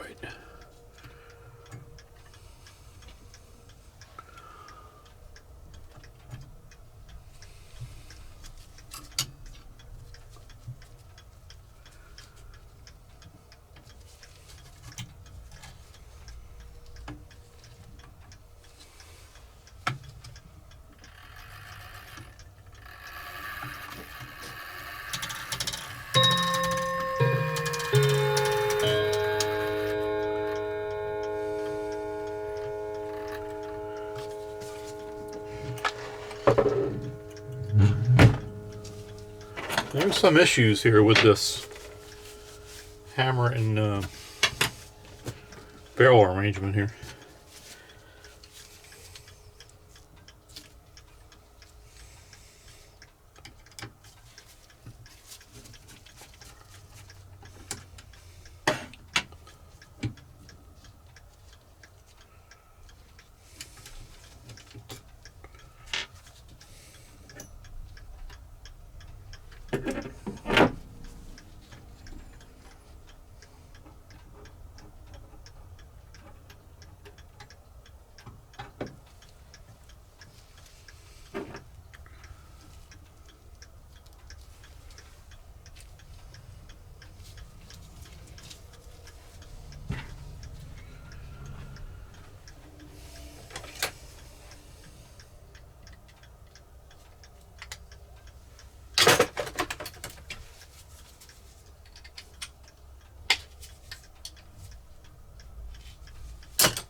I'm going to bend this spring in a little bit.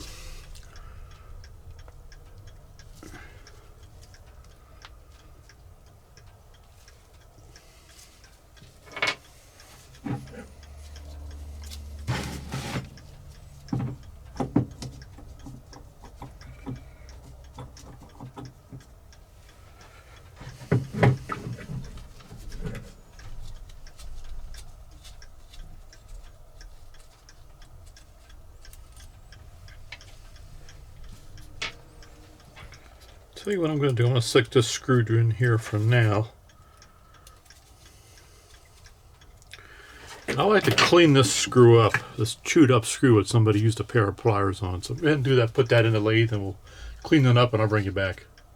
So much later that the old narrator got tired of waiting and they had to hire a new one. Alright, we've got the screw cleaned up, nice and polished. Get rid of all those plier marks. Let's put this on here.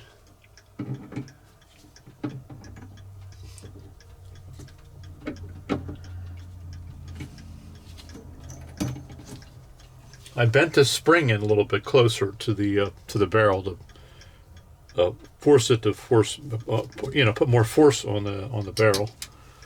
If I could speak this morning, which I apparently can't.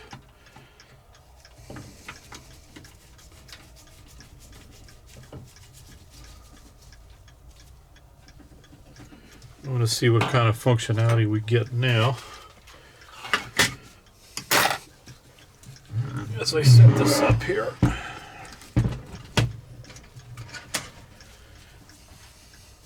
What I might want to do is set something here on the front. Maybe something like that. A block there, and we'll put a block back here.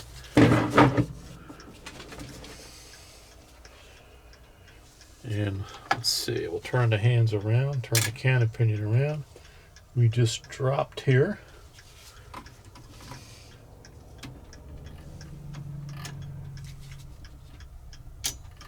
There we go.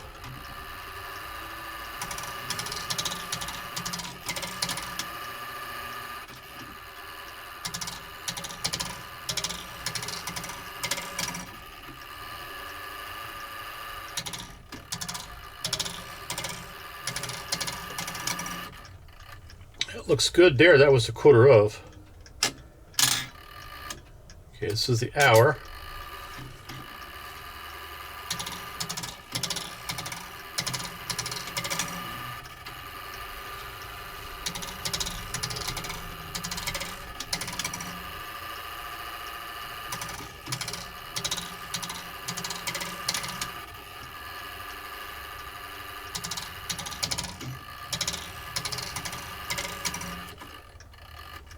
Then you would have the hour strike here. Let's go ahead and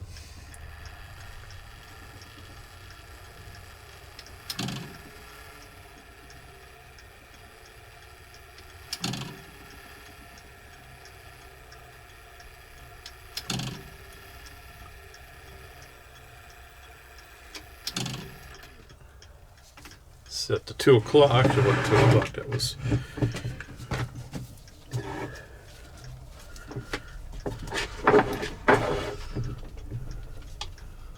Something more. I see we have to put a pin here in the gathering pallet that I forgot to do. Or at least that, and maybe it fell out. I don't think it fell out. I think I just forgot to put it in. Because I put these in tight. So we'll go ahead and put this in here.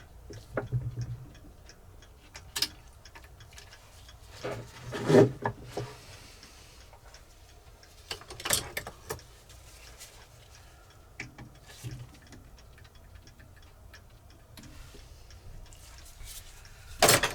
we'll clip off the extra.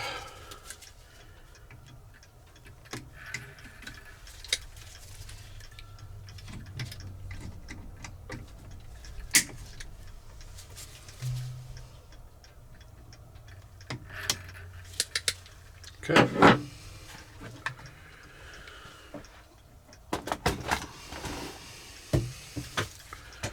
right, let's spin this around again here. And we have a couple of blocks underneath of it here just to keep it from falling over either way.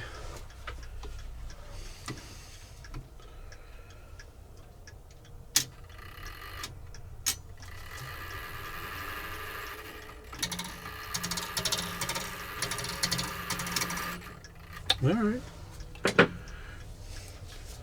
I'm going to put a little bit of light grease right here on the front, where this moves, actuate to move the barrel back and forth.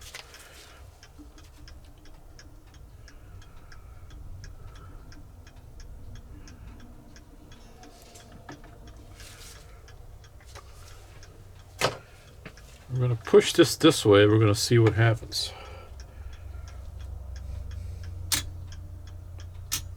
This will engage these hammers back here.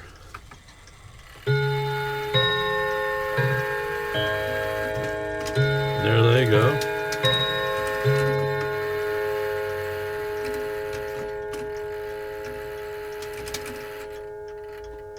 Now they're left in an upward position, which is not good.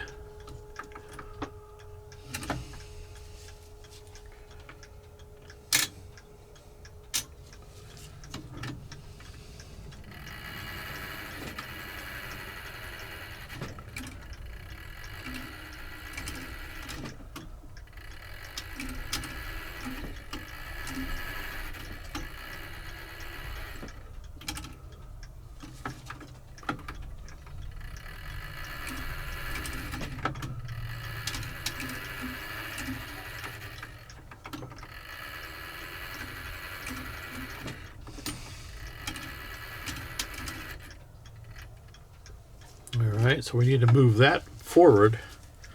That's that's unusual.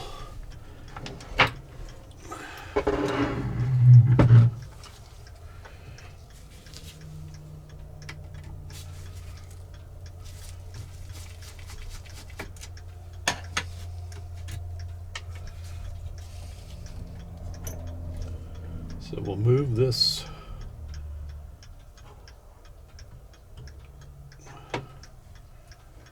maybe one tooth.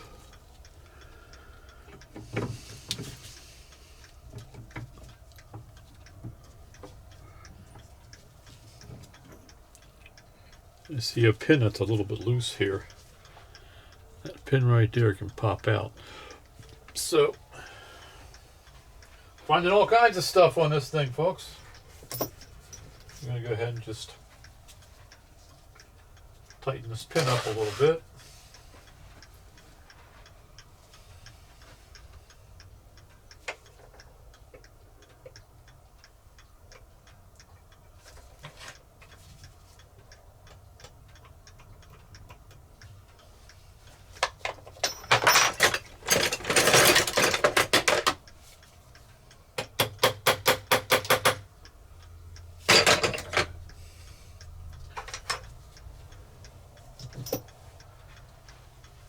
just tap the pin in from this side here a little bit and make it a little bit more tighter.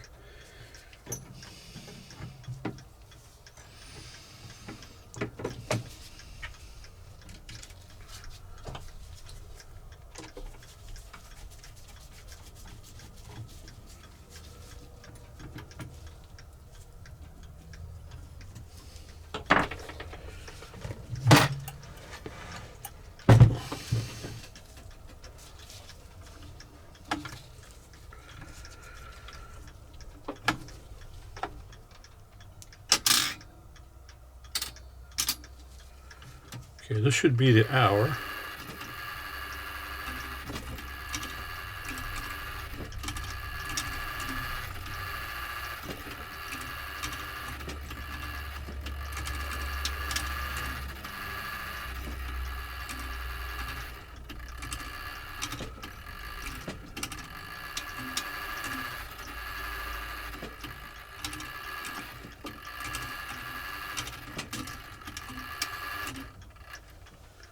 Okay, that's correct, and then we should have the hour strike here.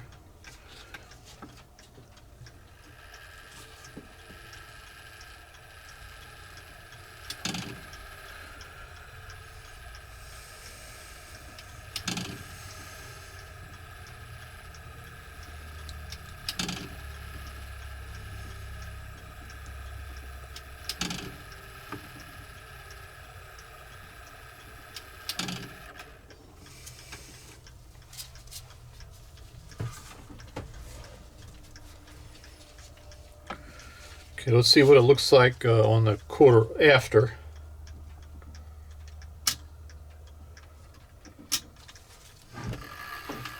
With just the bell hammers.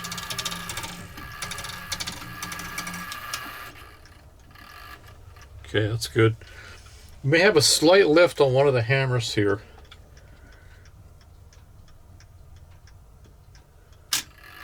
And we do. Not too much we can do about that.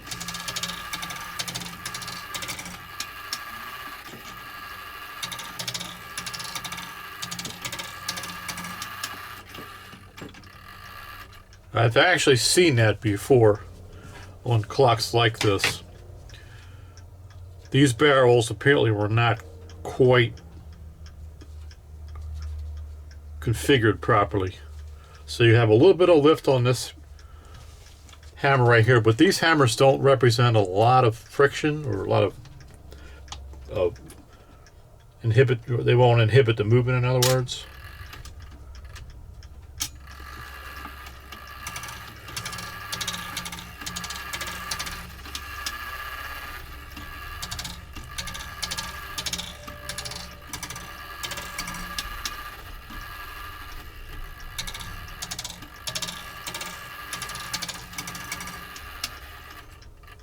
This, if you were to leave these hammers on the lift, this could be more of a problem because these have a lot of force it takes to lift these because you're working more against gravity with these, and they're a little heavier, actually quite a bit heavier than these hammers here.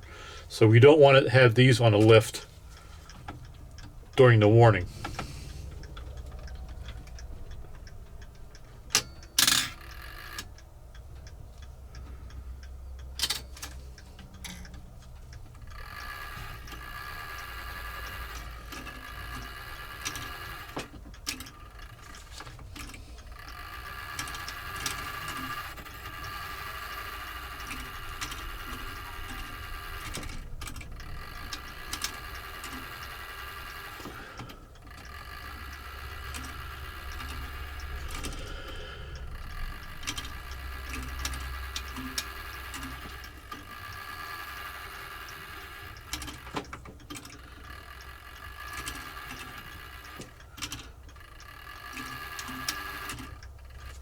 That's perfect.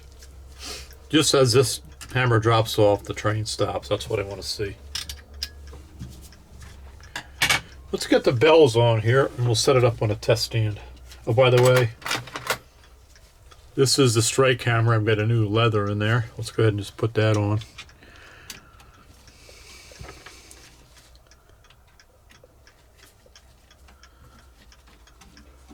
I see some original indentations right around here. Although there's indentations all up and down this, but we'll put that there for now. We'll have to probably adjust that once we have the movement in the case.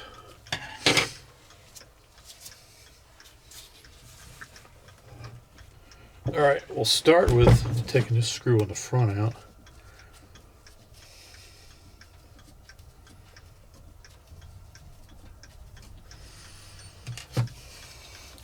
Lay this face down here.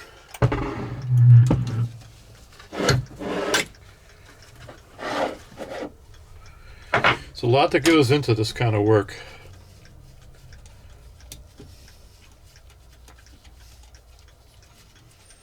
Oftentimes you'll come across stuff that you've never seen before, even though you've done many of these. And I have done quite a few.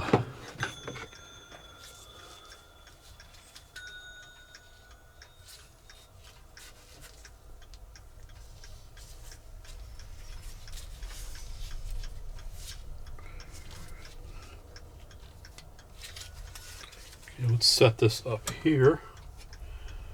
Okay, we should need to go underneath the bridge here, so let's take that off.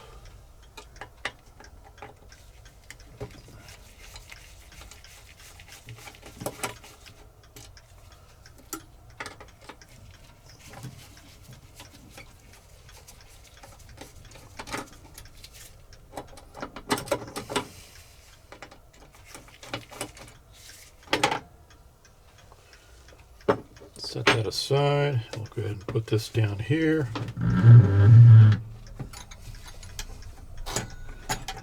Maybe we can get that underneath the pallets assembly. Let's see if we can.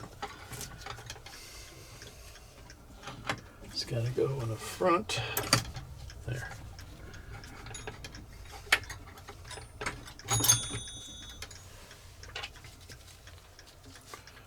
It's just a main support here. You want to get that screw in.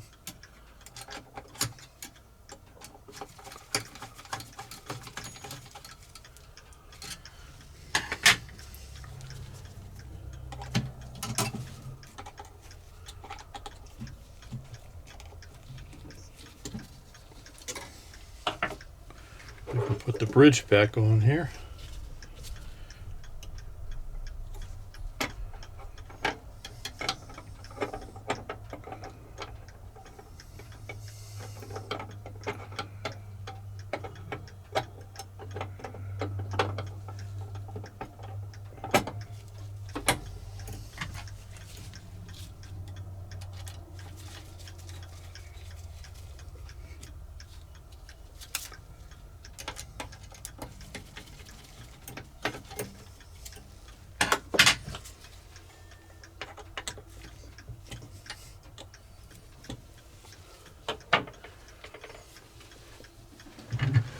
We'll set this up here. We'll put our blocks underneath of it so it can't tip over. And we have a small screw to put in the front.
Okay, we'll have to make some adjustments to this.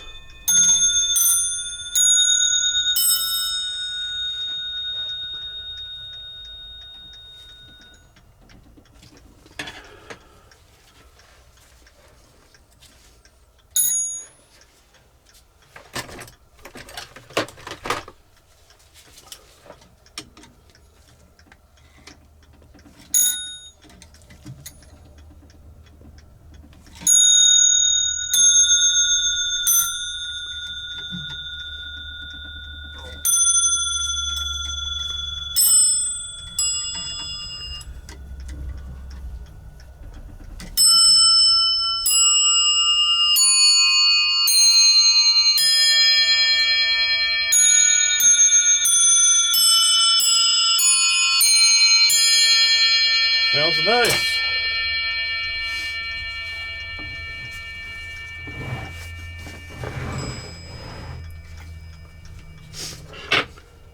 Okay, let's work this one more time on the bench. My fingers are getting kind of chewed up, even with these gloves on. Just moving this gear here to move the train.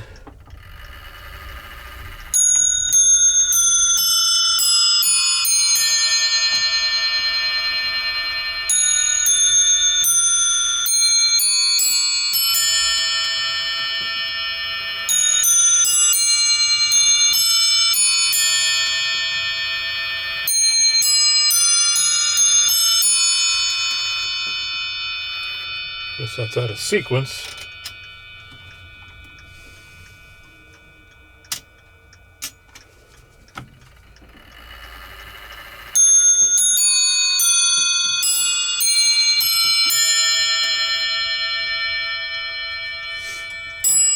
That was a little close there. Bend that back just a little bit.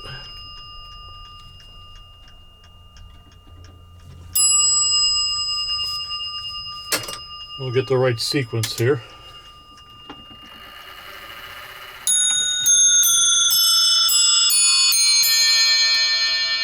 Alright. You can tell this bell's a little bit out of tune.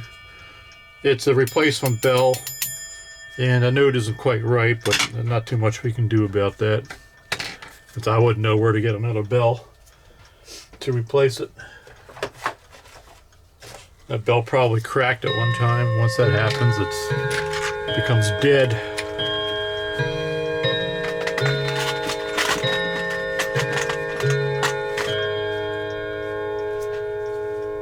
And what I want to do next is I want to get it up on the stand.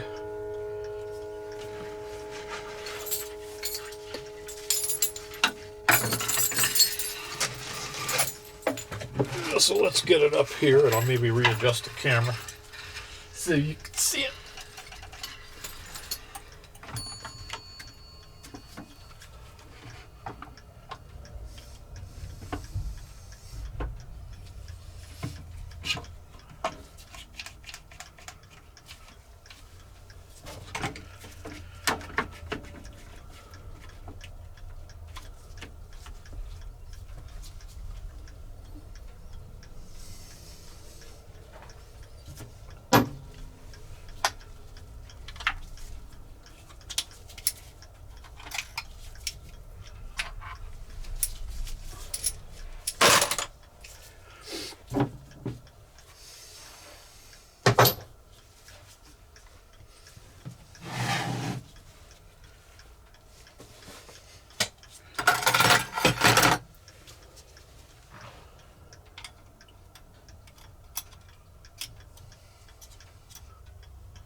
All right, let's get the hands on here.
That's going to be a problem.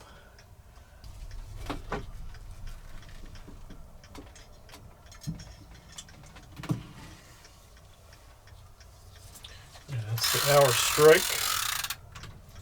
It's like this cable's perfect length. 10 feet is what's in it. You can start it running here. See how we are with the beat. Way out of beat.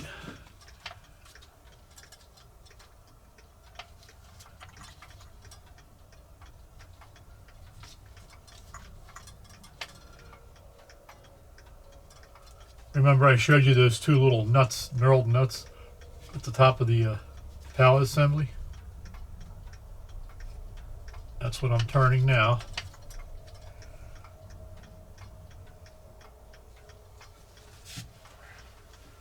Sounds good. Make sure they're both tight.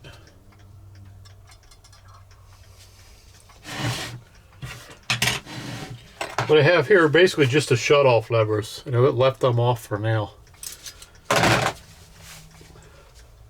All right, let's zoom you back in here. You're going to want to hear what the bells sound like.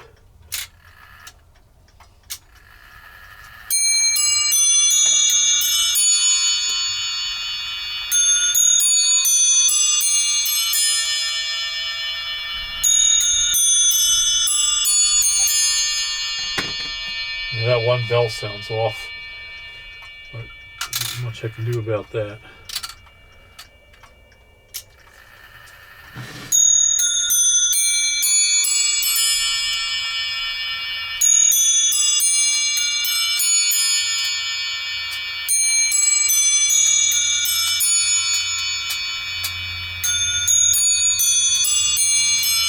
We got a problem here.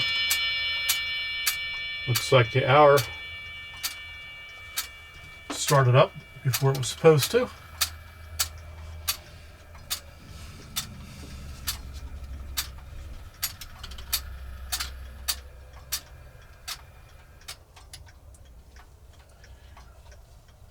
We got some work to do there.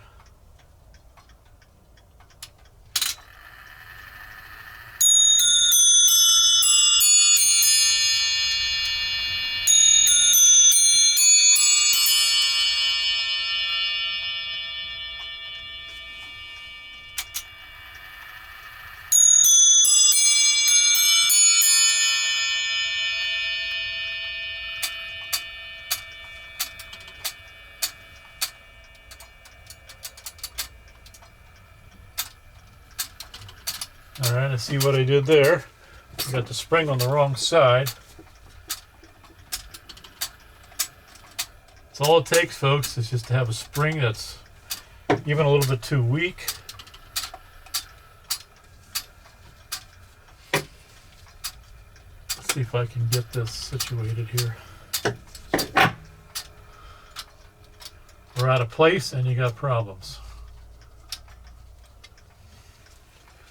This spring needs to go down here to work on this lever here.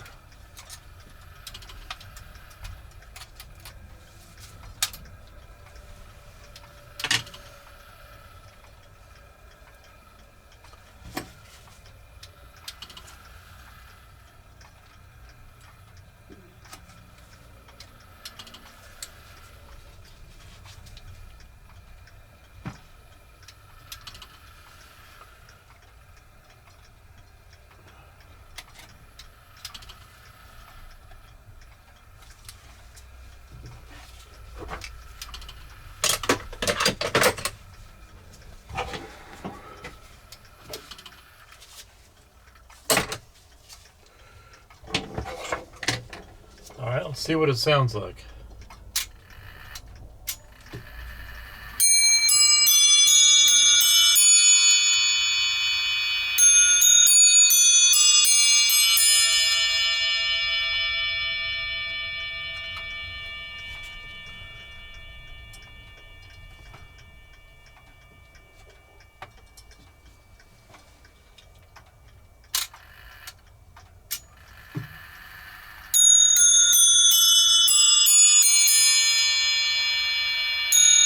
Out of sync, we'll fix that.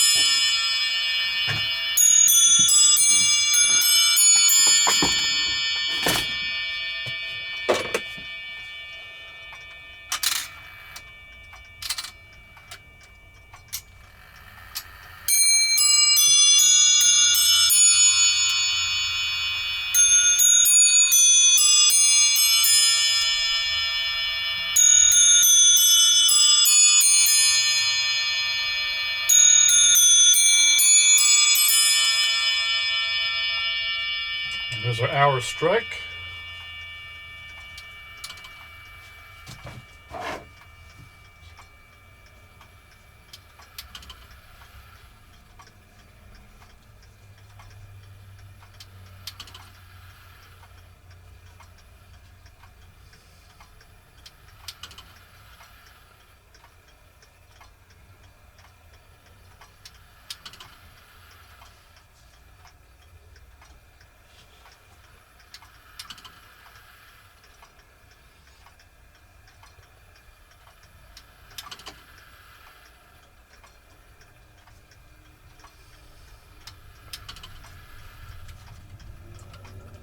Let's set that to 12. Since that's what our hands were showing. We can actually move this hour hand back if you wanted to agree with what the strike was. I think it was set to 10 o'clock there. It could be either was what the snail was set at. But we'll set it up to 12.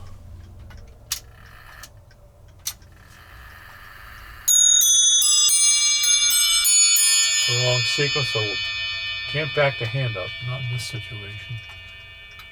What we can do is we can trigger that just by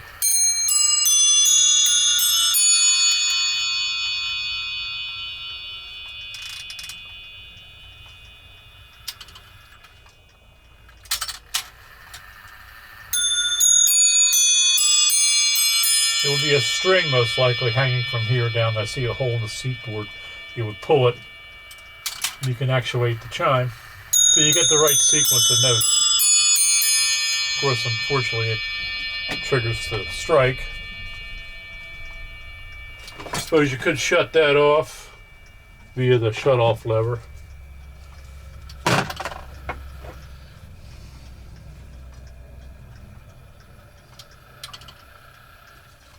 I'll move that rack up a little bit so we don't have to sit here through 12 o'clock, through 12 strikes.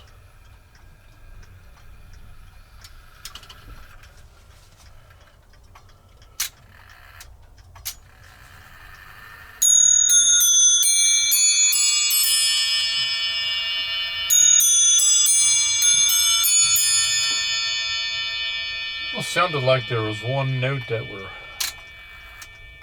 missing here. Let's see.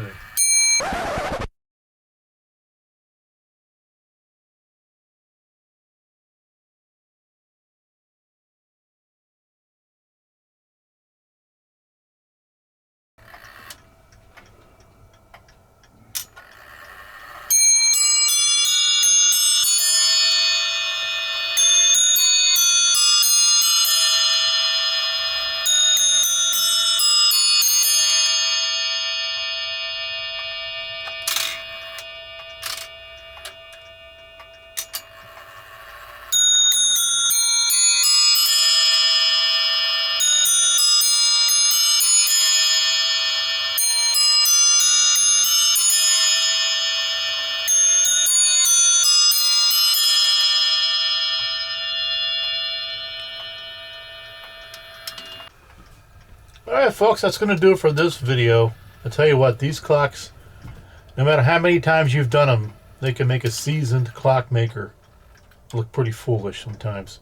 Not that I'm calling myself a seasoned clockmaker, but I've done quite a few of these, and you run into new situations almost every time, and I ran into a few with this one. But we're up and running now, we're chiming properly.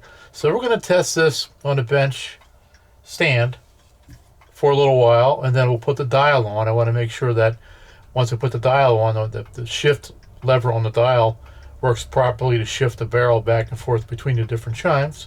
Once that tested up with the dial on for about a week, then I'll call the customer to deliver. Now, what I'll try to do is, if I remember, I'll video the chiming of the clock in the case, so you at least hear the gongs. You can certainly hear the bells here, but the gongs you won't hear until we have it in the case. Folks, have a good one, and we'll see you in the next video. Bye-bye.